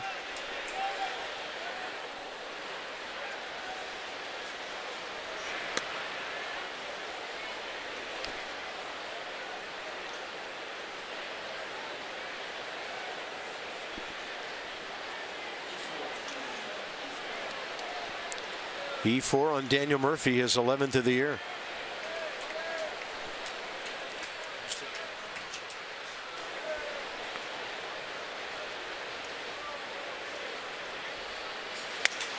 Busted bat, and the barrel flying out past Murphy as he picks it up and throws out Freddie Galvis. Well, it's getting late for the offense. 2-3-4, Jason Worth, Murphy, and then Harper, bottom 6.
Park, this time of year, expanded rosters, always a major topic of conversation around Major League Baseball, and the result that it has on time of game, as well as how managers play matchups a lot earlier in the game than they would otherwise. I asked Dusty Baker about this whole topic the other day. He said he thinks every team should have the same roster size, realizing that as it stands now, the Nats have most teams outmanned, having 37 guys on their roster. Some people within the game have talked about putting a cap on the number of call-ups or having teams set, say, a 25-man roster before every series in September to limit the excessive number of players. But Dusty notes they've been having these conversations for 20-some years. He says it doesn't look like much will change anytime soon. He made an interesting point, guys. Some organizations not willing to pay to have 10, 12 extra players earning a big league salary in September. The Nationals are 37 guys on their roster right now.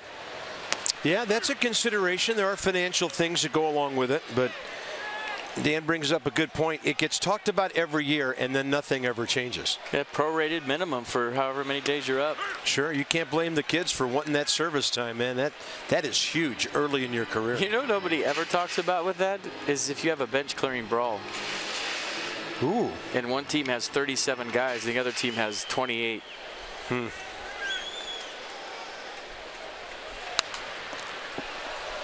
0-2 pitch, and Jason Worth swinging because it was close.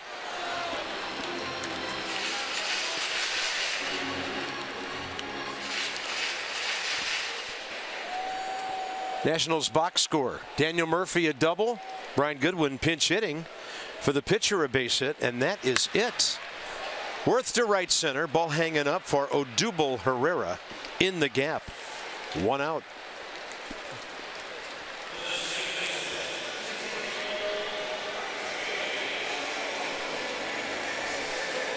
Murphy 1 for 2.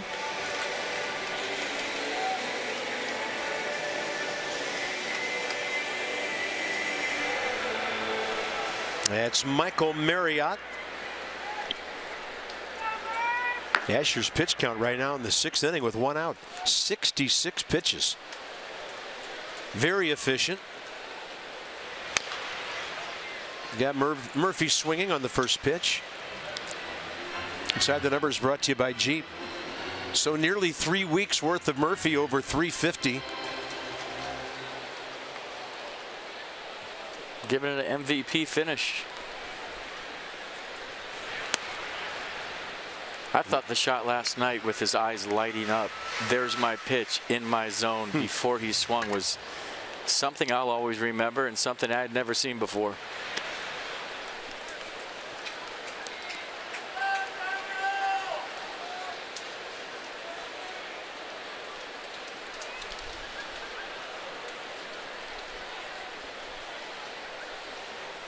Two and one. Murphy drives it to left, but it's hanging up.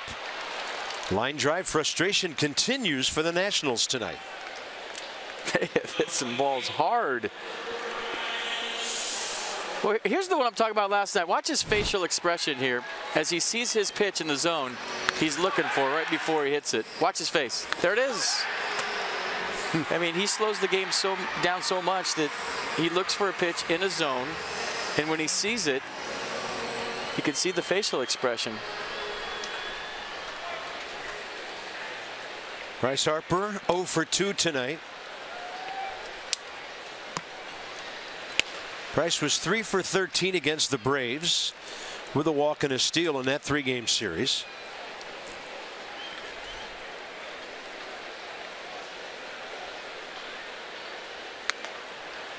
Ball 2.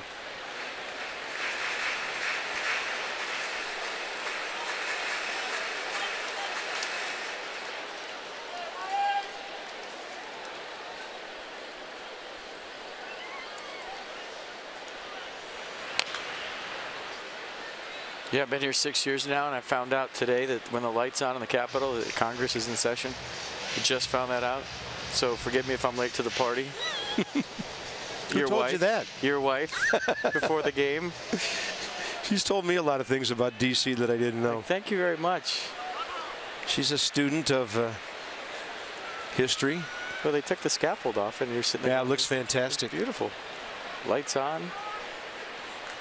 They're not in right now, are they? Like as we speak? Not much to argue about until the end of the session.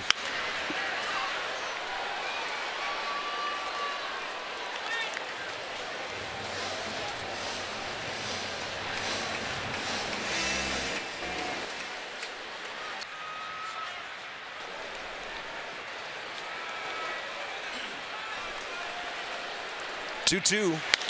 That ball gashed. Backhand pick, CESAR HERNANDEZ. Holy horseshoes. What is going on? No Rockets red glare tonight.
Pretty simple, right? I never put that together because I'm not the sharpest tool in the shed, but it looks beautiful with the renovation and the scaffolding off.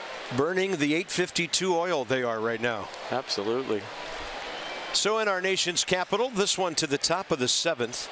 Altair, BOURJOS, and scheduled is ALEC Asher, who's thrown only 75 pitches, but the Phillies bullpen is working. And of course, he's coming off 4 rehab appearances when he pitched 1, then 2, then 3, then 4 innings. So probably as much as Pete Mackanin and Bob McClure could have hoped for tonight from Alex Asher, who, by the way, is in line for his first major league win. 0-6 last year. ODUBEL Ramos. Matt Belisle's second inning of work, 17 pitches, 11 strikes in the 6th inning. And he faces Aaron Altair for the first time.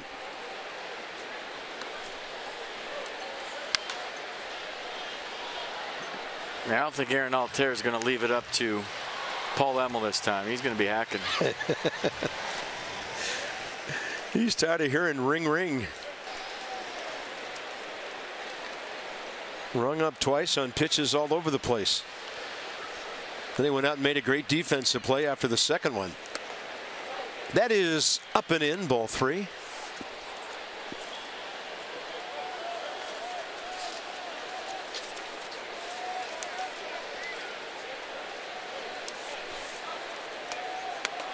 And Belisle misses up with another heater.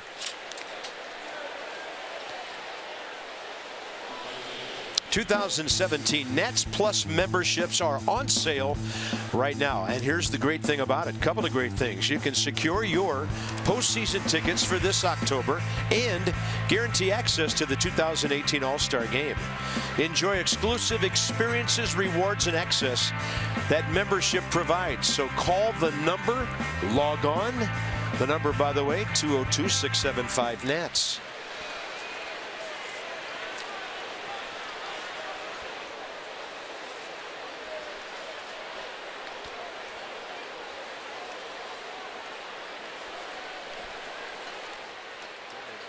I like whoever suggested that in the 2018 All-Star Game in batting practice, one team wears Senators unis and the other ones wear Nationals unis to celebrate the history of baseball in D.C. And the Senators would be the American League. Yeah, so the Senators cool. wear the American League ones, and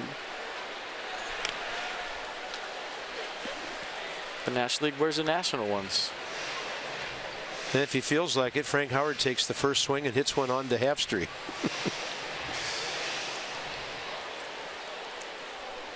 Well, the Padres wore the Taco Bell unis this year, so I feel like that'll work. Yeah.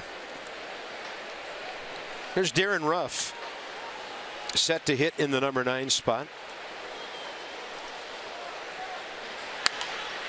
Out of play right side for Peter BOURJOS, who homered off the left field pole in the 3rd, and then a fly ball to center in the 4th.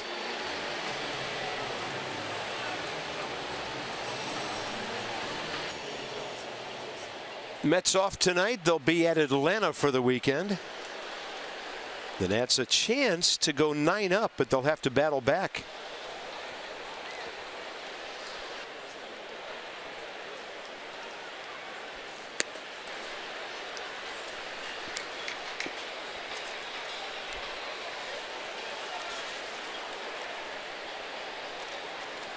I think Pete Mackanin wants to get his young pitcher out of there with a good taste in his mouth.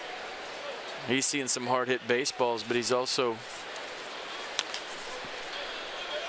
Belisle's going to charge and throw to Zimmerman for the out. Also did a nice job of working fast and keeping his defense involved. So even though there were some hard hit balls, he threw strikes.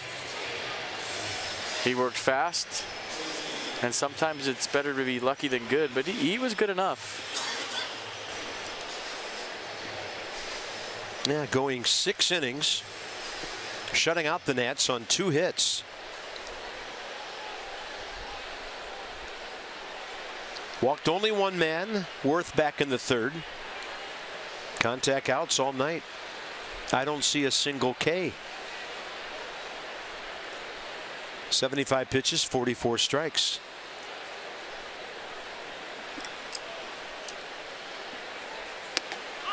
Strike call to Darren Ruff, 1 for 2 career against Matt Belisle.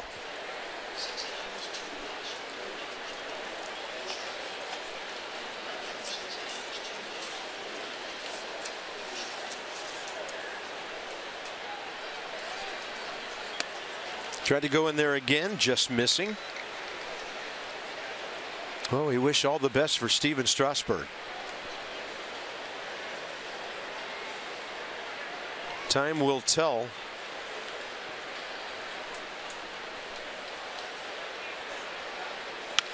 And this tapper third base way. Rendon's got a long way to come. Fair ball. Throws across his body, and a perfect throw for the second out. That was a nice play by Anthony Rendon. Not too many third basemen make this one. That was a tapper down the line. He didn't know if it was going to stay fair, go foul. He fields it right on the line. His momentum going the other way. Look at the arm strength. A bullet right on the money. This is not an easy play. And I can't think of too many third basemen that make it. The guy in Colorado's one.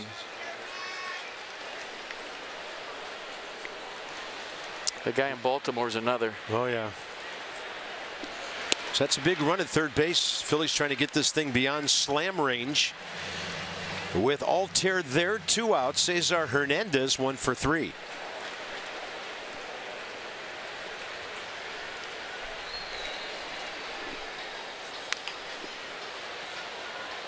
That one won't stay fair.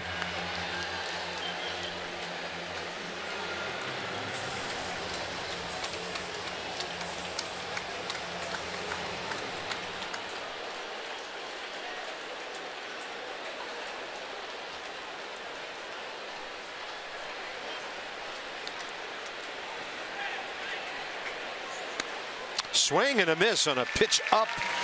So Matt Belisle puts a couple of zeros on the board. Time to stretch at Nationals Park for nothing still.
By authority of the Washington Nationals and may not be reproduced or retransmitted in any form.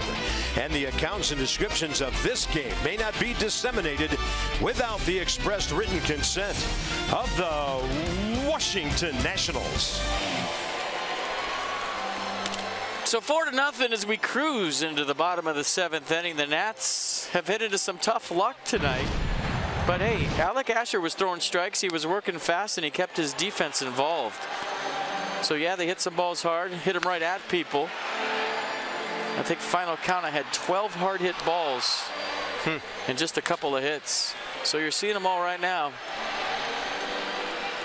But give the Phillies defense some credit too. Since the All-Star break, they've been #1 in the National League with just 20 errors, so they're playing some good D.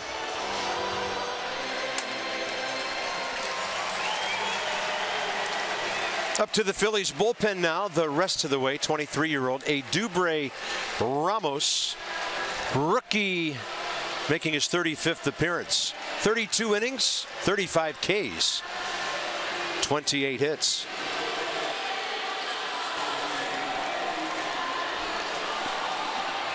And we'll check some of the matchups here. Rendon, Zimmerman, Espinosa. Nats saw just a little bit of this right-hander at Citizens Bank Park last week.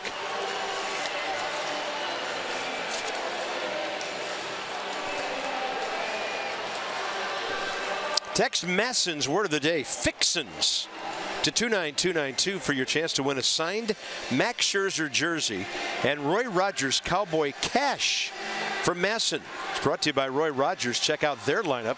Roast beef, fried chicken, and burgers. Visit RoyRogersRestaurants.com. Is fixins? Is that a word? In the South it is. Now the dude, he's ready. He wants to cheer for something. He's been locked and loaded to cheer all night long. The ladies are ready too. Yeah, looking for some offense here. Anthony Rendon first. He'll face Ramos for the first time.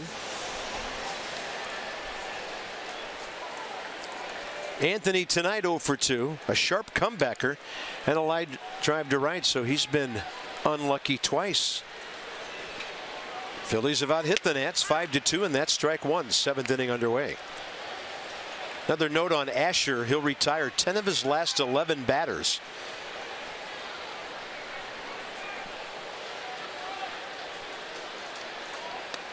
Sharp breaking ball, 0-2.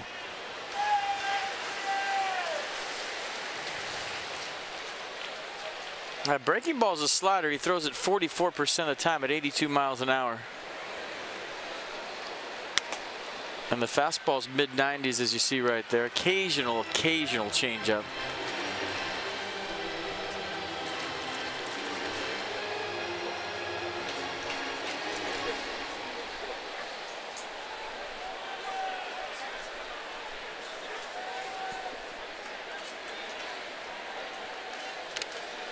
And a foul tip, and that one got Cameron Rupp.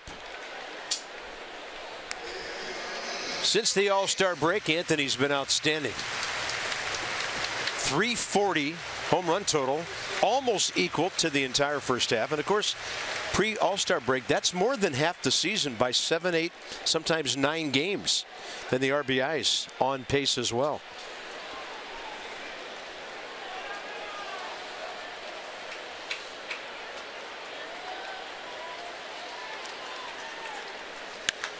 Rendon, a high fly ball to center.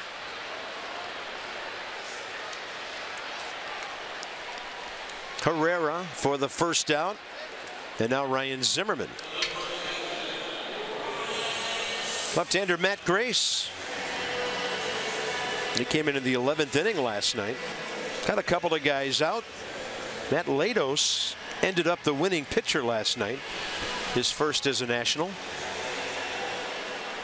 Talked to Sean Burnett today and said, how does it feel, man? He said, it feels like I never left. But that was a great answer. Zimmerman first pitch to the shortstop, Freddie Galvis. That Pete mentioned his consistency. He's made 6 errors all year at short. The postseason chase is on. We all know about that, but Winterfest 2016 is going to be here before you know it. It returns to the Washington Convention Center December 10th and 11th, and for a limited time you can save $10 per ticket with early bird pricing. To get your early bird tickets, visit nationals.com/winterfest. I am not ready for winter at all. Quite frankly, hard to think about it when the heat index is 102. Danny Espinosa 0 for 2 tonight. I would like to go to the White House Christmas party, though, if anybody can swing that. Well, you're on the A list in this town. That would be cool. The first guy to ever get kicked out.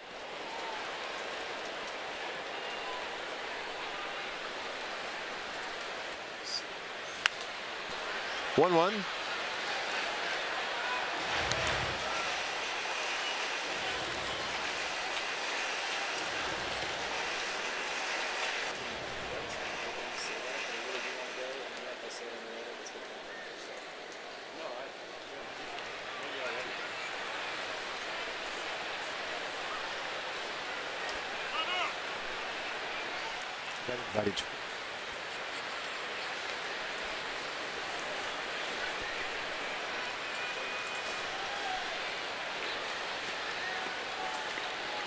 Espinosa on 1-1, off speed. This ball in the air, right field line. BOURJOS just enough to stay in play, and the Nationals go 1-2-3. Bottom 7. It's all Phillies into the 8th.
Four, 5-1 Phillies, 0-2-1 Nationals. We're going top 8.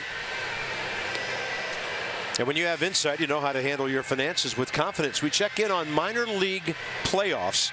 Potomac just tied it up, and the Peanuts won game 1 of that series with Lynchburg. And the Sally League, Lakewood, the Blue Claws taking on our Hagerstown Suns tomorrow. Lakewood won their first game. Brought to you by PNC Bank. For the Achiever and you, will track our single A ball clubs as they try to move through to championship play. Here's Matt Grace for the Nats. And it'll be his 4th appearance. 1 hit, no runs in an inning and 2/3 so far. So fastball 89, slider 81 for Matt. And there's one reliever down there in the bullpen that's probably keeping an eye on those Potomac scores, because if they win, he gets a ring. Coda Glover. He started there this year. Yeah, why not? That guy just blew through the minor leagues. ODUBEL HERRERA gets jammed. Ground ball. First pitch. Murphy to Zimmerman. 1 out, top of the 8th. Well, you take 1 pitch away from this game. Can't get it back, but very close to being a tightly contested affair tonight. Ryan Howard, that big home run back in the 3rd, got the Phillies up by 3.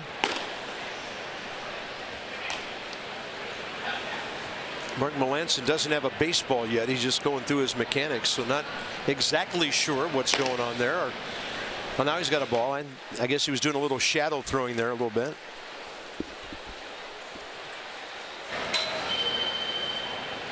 I think that's just part of his routine. There's no way he's pitching in this game.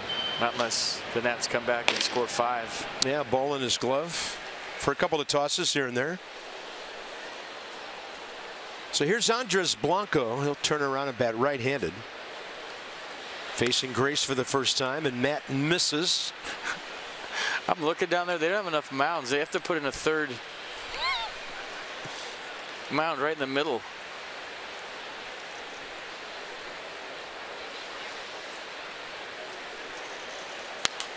Had a couple guys with big breaking balls. That could get confusing. It could. In spring training when there's like 4 or 5 of them in a row.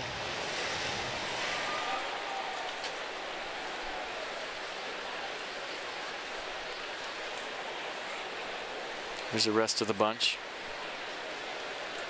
Lados right in the middle, last night's winner.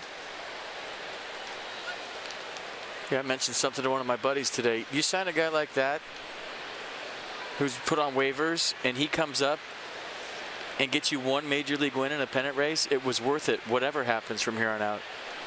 That was a free win. Swing and a miss, 3-2. And sometimes you face one guy and strike him out and you get that win. But you know, that's, you know, basically off the scrap heap. He said, hey, let's try him. He went to the minor leagues, did what he had to do. He gets called up and in September gets a win for you. That's, I mean, icing on the cake.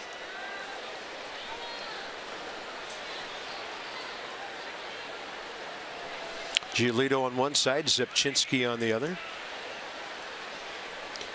Payoff pitch with 1 out.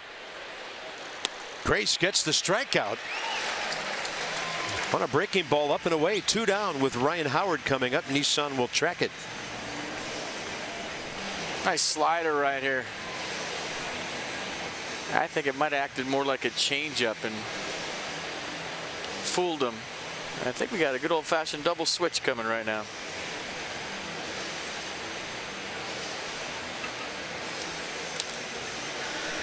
Well, let's see what happens because Grace obviously a lefty. Somebody else for Howard.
Brought to you by Airlines for America, where airplanes land, opportunity takes off.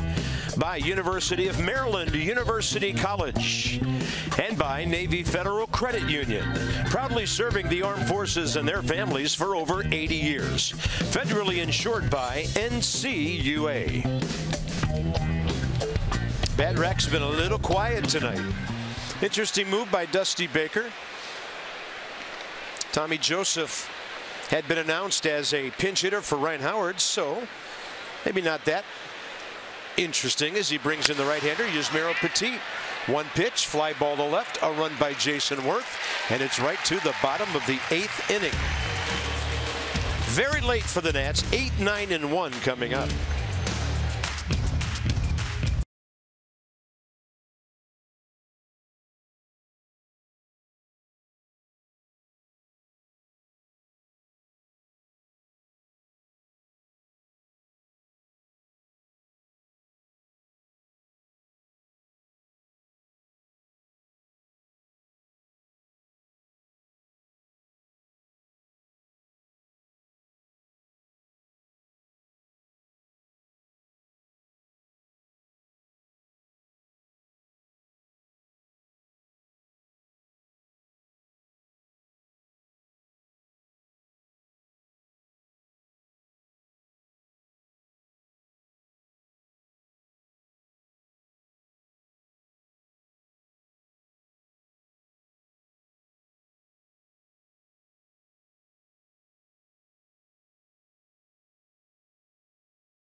Tomorrow night, the Phillies and the Nats will hook up. Tanner Roark, he just won at Philly August 29th with 7 great innings, shutout innings, 5 Ks, 4 hits. And for the Phils, Jake Thompson is 1-5, 6.48. The Nats have faced him once. Coverage begins with Nats Extra, 6:30. Right here on Masson. We'll join you from the booth at 7. And tomorrow night, Tanner will be going for number 15 again. Here's Hector Neris, the 3rd Philadelphia pitcher of the night. A pretty good fastball, 2-seam variety. It's got arm side run to it. Doesn't really throw the slider a whole lot, but the split is a real good one. 52% of the time at 87 miles an hour. That's why opponents are hitting just 191 because of that split. 27-year-old setup man for Genmar Gomez, and Tommy Joseph stays in and plays first base after hitting for Ryan Howard.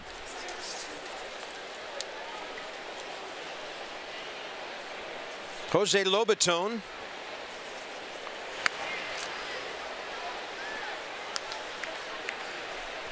And Stephen Drew, who came in on the double switch to play shortstop.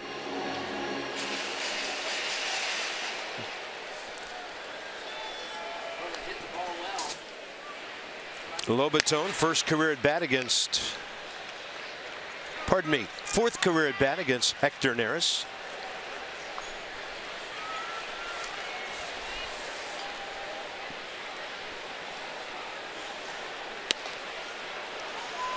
There's a split.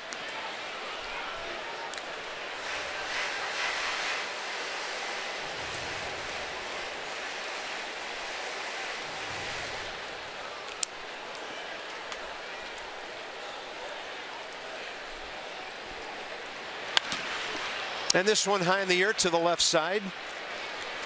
Aaron Altair.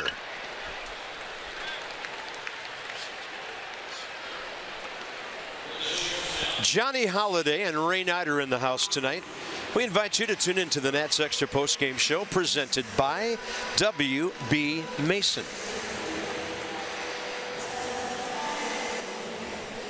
Well, Stephen Drew, great return to the Nationals last night from a long spell on the DL. A walk, a run scored in the 7th inning when he had come in to play third base. Then a base hit in the 8th. Anthony Rendon ran for him, and then Rendon had a pinch hit to tie the game later. So tonight he came in to short. You don't see Danny Espinosa double switched out of a game very often, but he had made the last out in the 7th. 1-0 to Steven. He drills one to right center. The guy can flat out hit. And for the Nationals, only their 3rd hit tonight. And 2 of them have come from the number 9 spot. Goodwin and now Drew.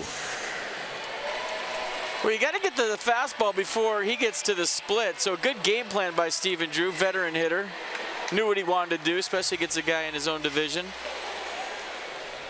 I'll tell you what, if he keeps hitting like that, who knows?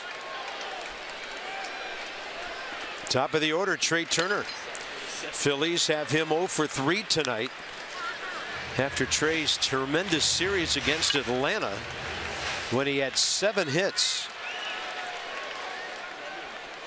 in 14 at-bats, a homer, 5 RBIs.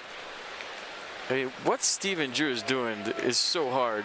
People have no way of realizing. When you miss as much time as he does, or he did, and then you come off the bench raking, which he's done all year, Dusty Baker has to appreciate his bench. They have been great, but he's used them. Yeah. Just looking at the ledger right now, the Nationals this year have 38 pinch hits. Actually 39, yeah, 38 counting Goodwin. That technically was not a pinch hit. And they have 11 pinch hit home runs with 26 batted in. So a great bench all year. Turner's going to turn and hit it down the left field line. Drew digging for third. Trey racing to second. He is in there. Stays on the bag. And the Nats have a chance for their first rally of the night.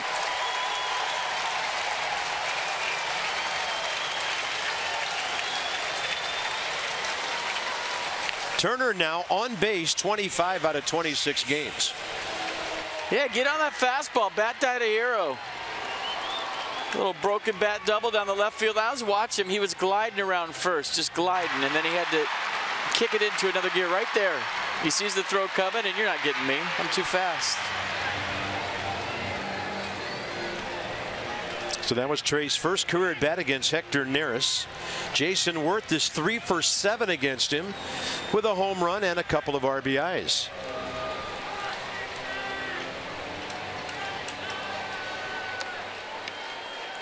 Those 3 scoreless innings thrown by the bullpen looking pretty big now. The Nats were able to keep it within grand slam range, and the tying run is in the on-deck circle here with 1 out, 8th inning.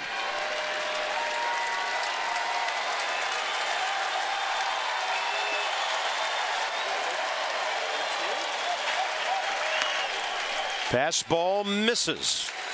Crowd coming to life. You gotta love this. They've been waiting for something to cheer about all night, and now they're cheering.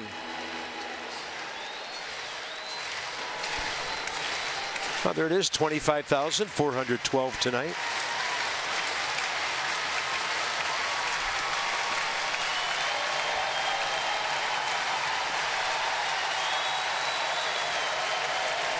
Crowd's getting bigger as we near the weekend. Then the Mets are in for 3 next Monday, Tuesday, Wednesday. 1-0 to Jason Worth.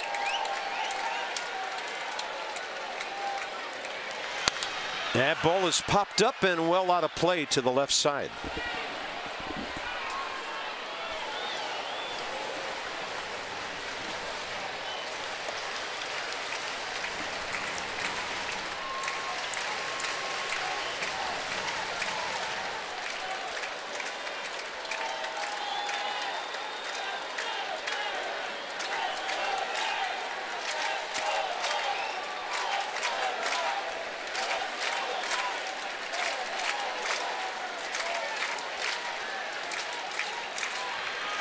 Outside, 2-1.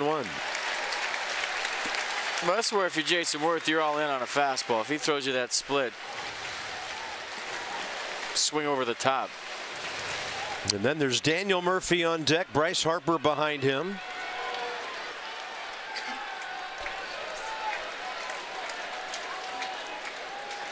Inside, 3-1. To the split. Now you're painting yourself into a corner, unless you're going to use the base that's open to get to Daniel Murphy, which I highly doubt. And that's how you think as a hitter. Murphy on deck. Got to come to me right here. Fastball. I'm looking not just for a sac fly. I'm looking to do some damage.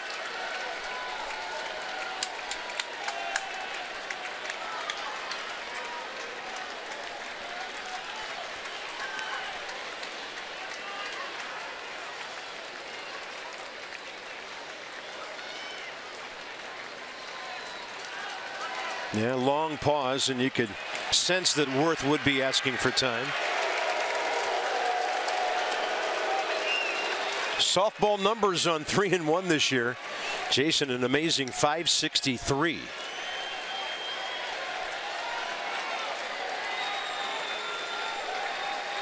Half of the Nationals' hits in this inning already. 3-1, and he slipped it by him at 88. Split. He was all in on the heater, and I thought it was coming too. And you have to be ready for the fastball, but that's a good split by Neris. As a hitter, you gamble in those counts. You're ahead 3-1, so what? Great pitch on the Mercedes-Benz pitch track. Jason Worth Gnome wants a base hit. And now you're confused as a hitter. You're thinking, well, if he threw it 3-1, is he going to throw it 3-2?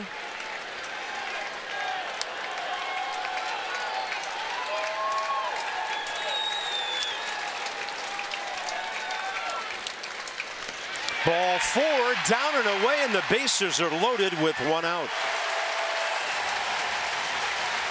Jason Worth 2 walks tonight, 64 on the year. And just like that, Murphy's the tying run, and Jason's #1 fan loves it. See, I think up by 3, that's a bad pitch choice. You know, maybe if Jason Worth's a tying run, you go 3-2 split right there. But in that situation, I mean, up by 4, you got to challenge him. If he hits a home run, it's 4-3.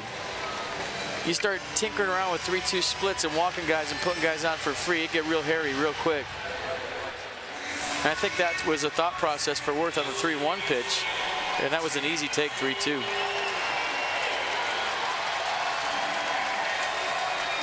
Well, the Nats have beaten the Phillies 9 times in a row. This is taking forever. Paul Emmel just standing at the bottom of the mound, waiting and waiting, and now finally they break it up. The whole infield there and the skipper, or at least Bob McClure, the pitching coach, pardon me.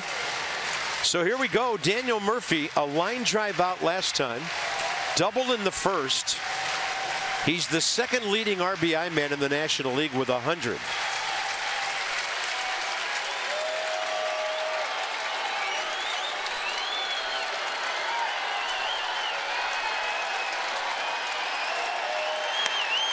Missing inside, ball 1.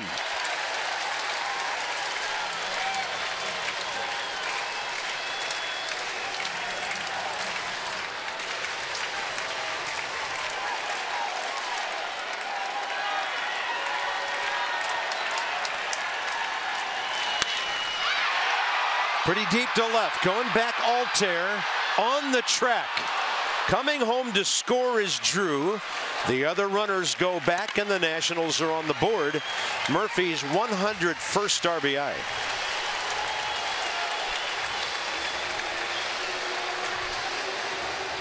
Well, gave it a ride. You didn't know if it was going to carry out of here tonight. The way the ball's been carrying, there was some doubt. He's upset right now. He was thinking grand slam tie ball game. He got his pitch. He put a good swing on it. He got the job done. But in his opinion, you could tell by the look on his face, he was thinking about doing way more damage. Still a good at-bat. All right, now the tying run represented by Bryce Harper.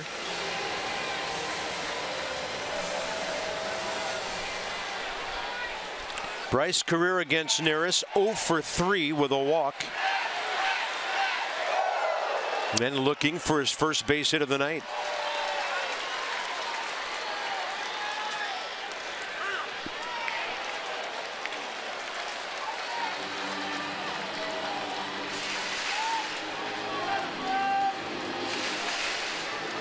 Turner and Worth.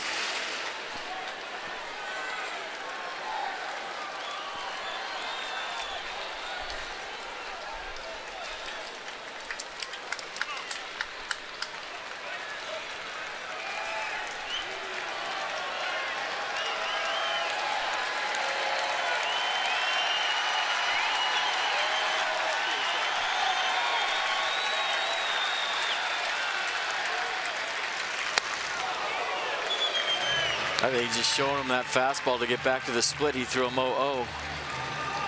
That was a move his feet and try to throw that split on the outer half. And if you're Bryce right now, you're just looking for something elevated, whether it's the split or the fastball.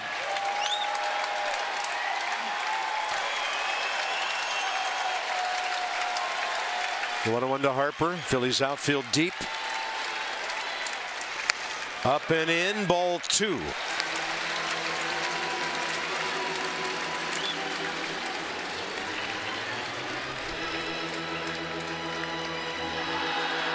There was a time this year in a 4-1 ball game that Bryce Harper, even with runners on first and second, would have been walked. First 2 months of the season, you're exactly right.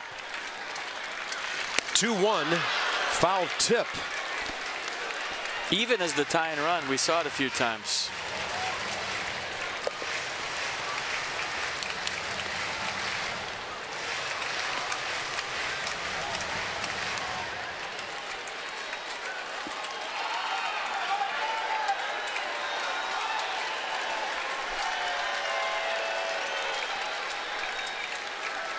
Now the 2-2, big pitch in the game here. Harper swings through it.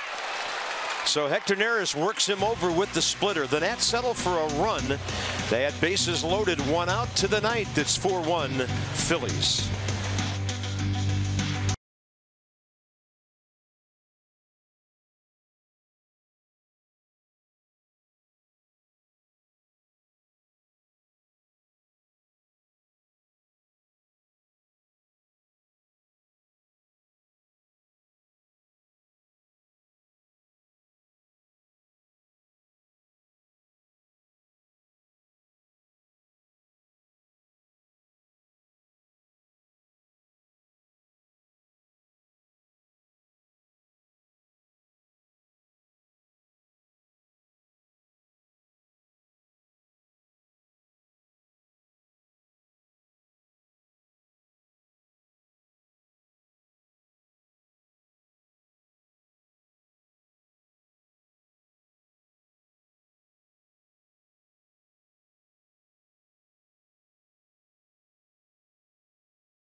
Tommy Joseph and popped him up to end the top of the 8th. So we check in on Yusmerow's numbers. He's been busy this year. 34th appearance, ERA just under 4, 60 hits, 45 Ks in 59 innings now.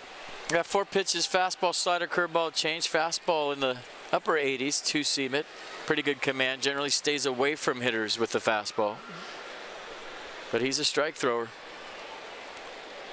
First up for the Phils in the 9th, Cameron Rupp, 0 for 2 against the Nats right-hander.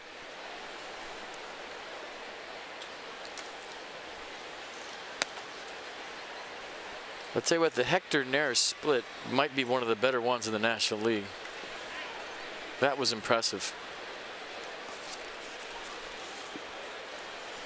And now they've got things set up for their closer, Genmar Gomez. Hot shot, Espinosa to his left, couldn't get there. Trey Turner trying to cut it off. Pardon me, Drew at shortstop now. And a solid base hit for Cameron Rupp as he gets a 1 for 4 from an 0 for 3.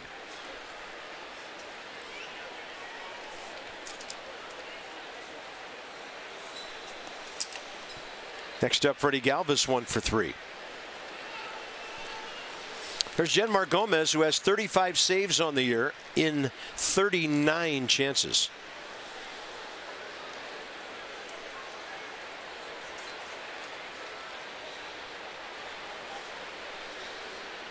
Freddie Galvis lays down a nice bunt. Petit to Murphy, 1-4. Sacrifice perfect for the Phils as they try to get that run right back. Aaron Altair will be next.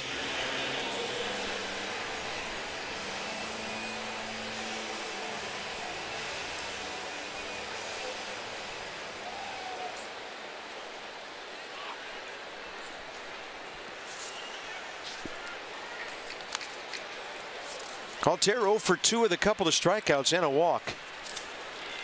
But a great play up against the left field wall on Bryce Harper's drive back in the 4th inning.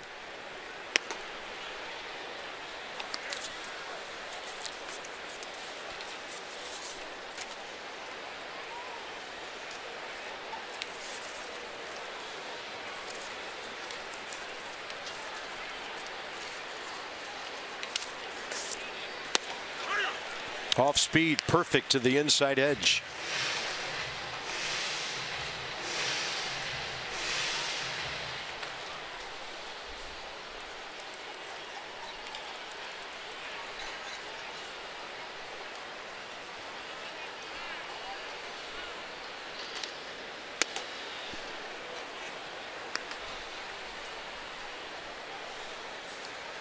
Interesting, they've been working Altair away all night, and now Yusmero Petit is trying him in, so maybe trying to mix it up. But AJ Cole was primarily fastball and slider away, and it worked.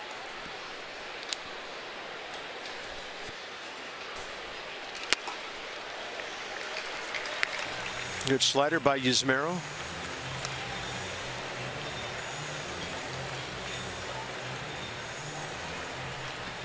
And that base hit by Cameron Rupp, the first against the Nationals bullpen. Phillies had not had a hit since Freddie Galvis led off the 4th.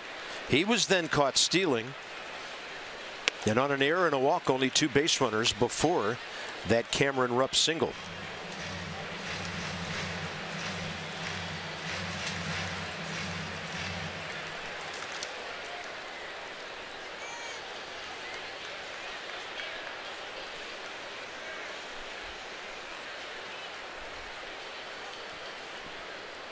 Three-two.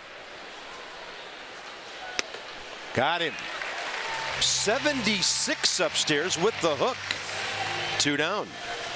Well, he made him wear the fastball in early in the count. Look at the 3 pitches off the plate. Then he goes for the kill pitch on the outer half. Good game plan. Well executed.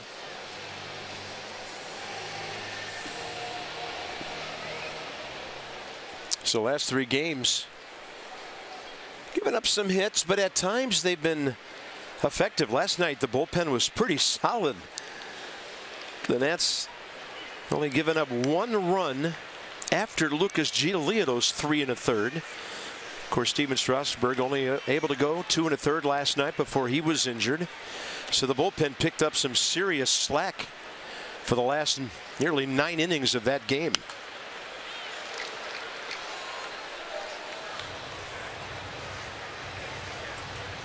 Peter BOURJOS facing Petit for the first time. Third inning homer off the pole and left, and an 0 for 2 since. He's definitely their player of the game tonight. The home run, the plays in right field. Made a big time difference.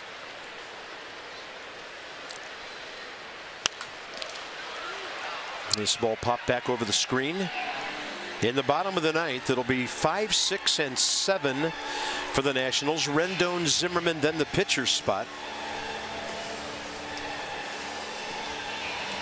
Nats still have some left-handed bats on the bench in Ben Revere and Clint Robinson, with Genmar Gomez set to come in. Or if the Phillies scored, they're still warming up Michael Marriott. That would make it a non-save situation.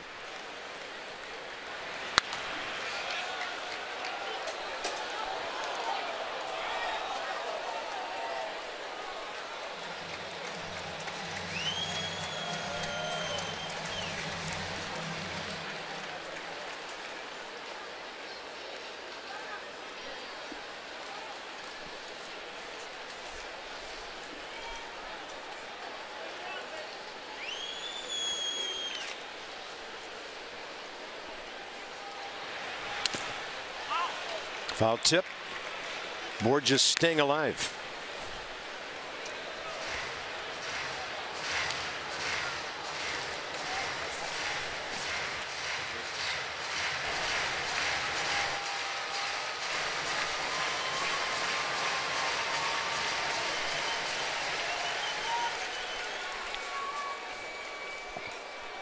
If the inning continues, Jimmy Paredes for the pitcher next.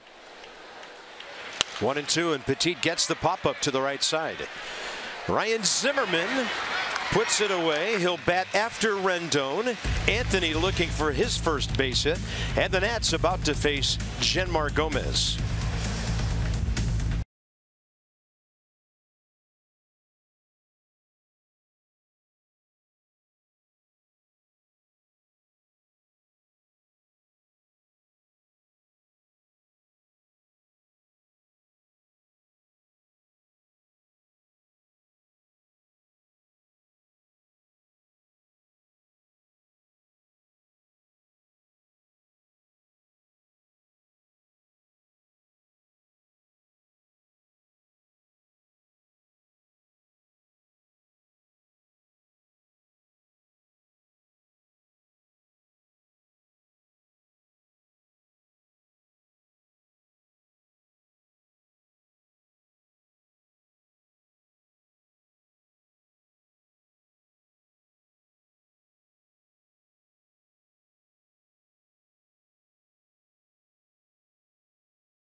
As we go to the bottom of the ninth inning, the Nats have faced Genmar Gomez quite a bit.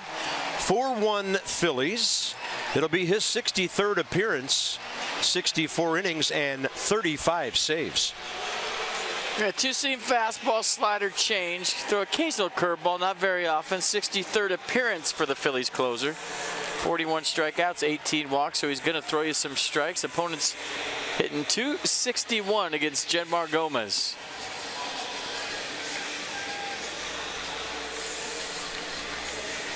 Rendon first up. Anthony 3 for 9 career against the Phillies closer.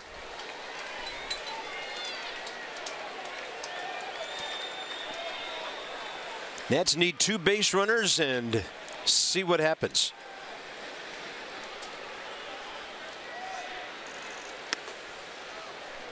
Fastball a little tight.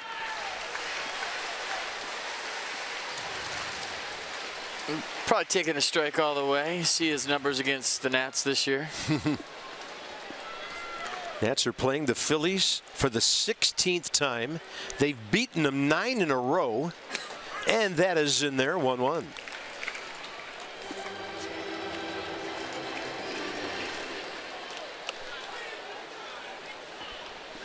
Clint Robinson ready after Ryan Zimmerman.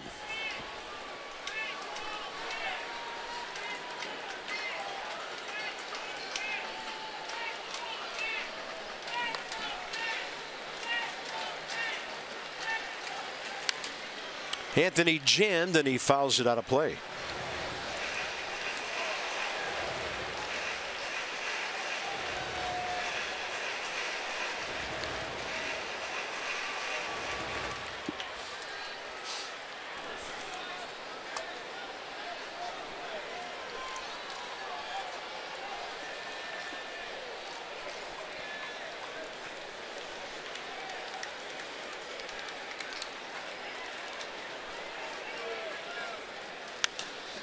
Another one to the right side out.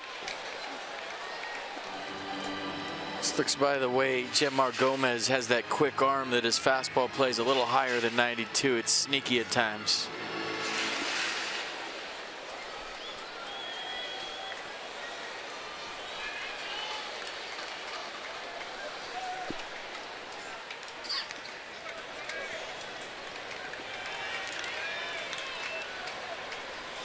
Nats have 4 hits tonight, 3 of them doubles.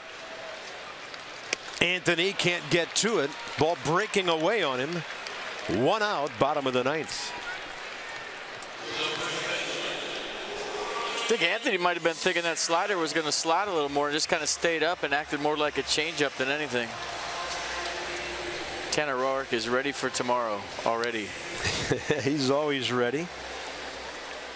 Be looking for his 15th of the year. 29th start for Tanner tomorrow. He'll take on 22-year-old Jake Thompson, who the Nats beat recently. On the inside edge to Ryan Zimmerman. He's 1 for 4 career against Gomez.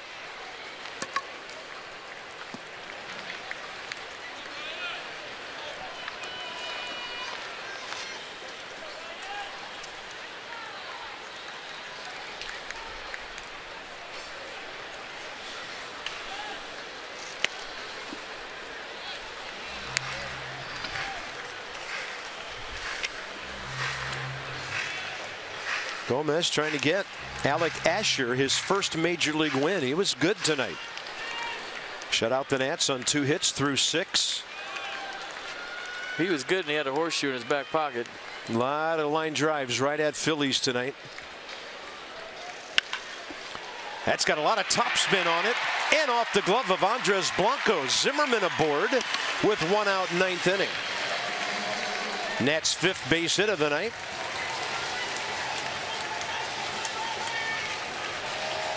Now it's Clint Robinson. So what's the difference between that one and Jose Lobaton's to Ryan Howard? If they scored this in there, I would have seen you later. I'd probably been downstairs and come back up. But Ryan Zimmerman will take the hit. 1 more base runner and then let it rip. Yeah, a lot of topspin on that ball. So Clint Robinson. Andres Blanco telling Freddie Galvis how wicked that one was.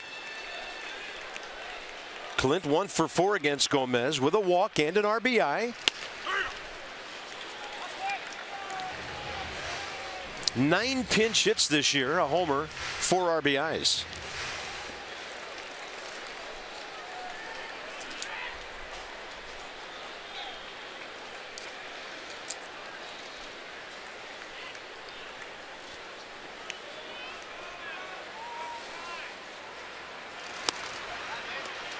Not biting on the off speed.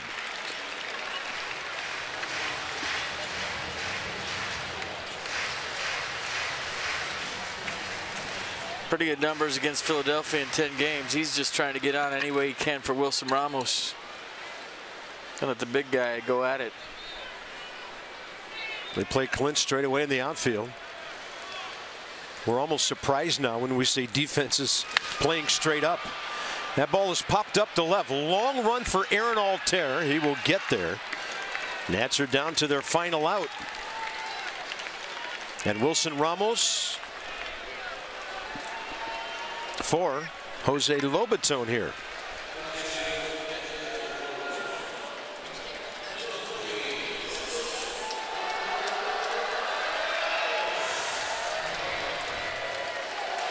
But Cameron Rupp going to go out there and say how they want to work Wilson Ramos. Let's do this, this, this, and this. Probably go fastballs in, sliders away. And you're just hoping, if you're Dusty Baker, that Stephen Drew could get a crack at this thing. So Ramos for Lobaton. Wilson 0 for 5 career against Genmar Gomez. Drew just right off the DL and right back involved in the offense if the Nats can get it to the number 9 spot.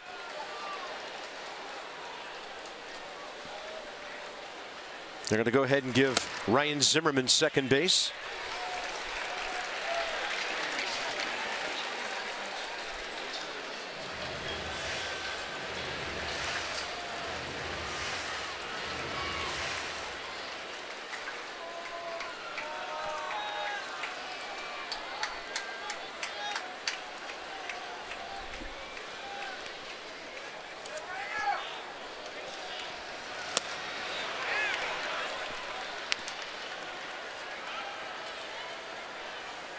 It's interesting, the Nats have dominated the Phillies as well as the rest of the division this year, but the season series in this ballpark is 3-3.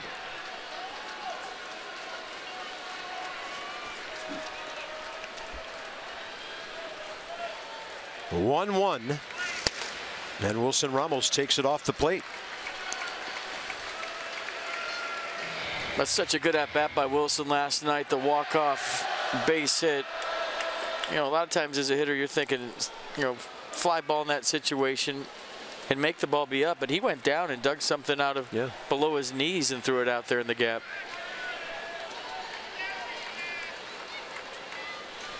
(2-1), and it's in there. Nationals have 1 strike with which to work.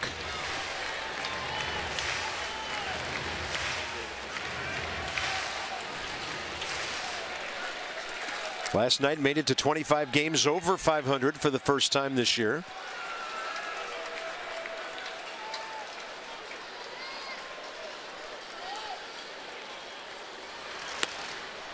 And then now a huge pitch coming up to determine whether or not Drew bats in this game again.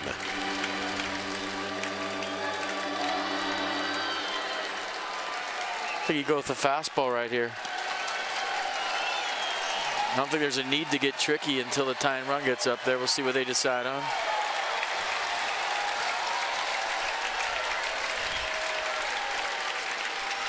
Wilson Ramos swings through it and the ball game is over. Phillies beat the Nationals at Nationals Park for the 4th time in 7 games this year. Ryan Howard, 3-run homer in the 3rd, the big blow.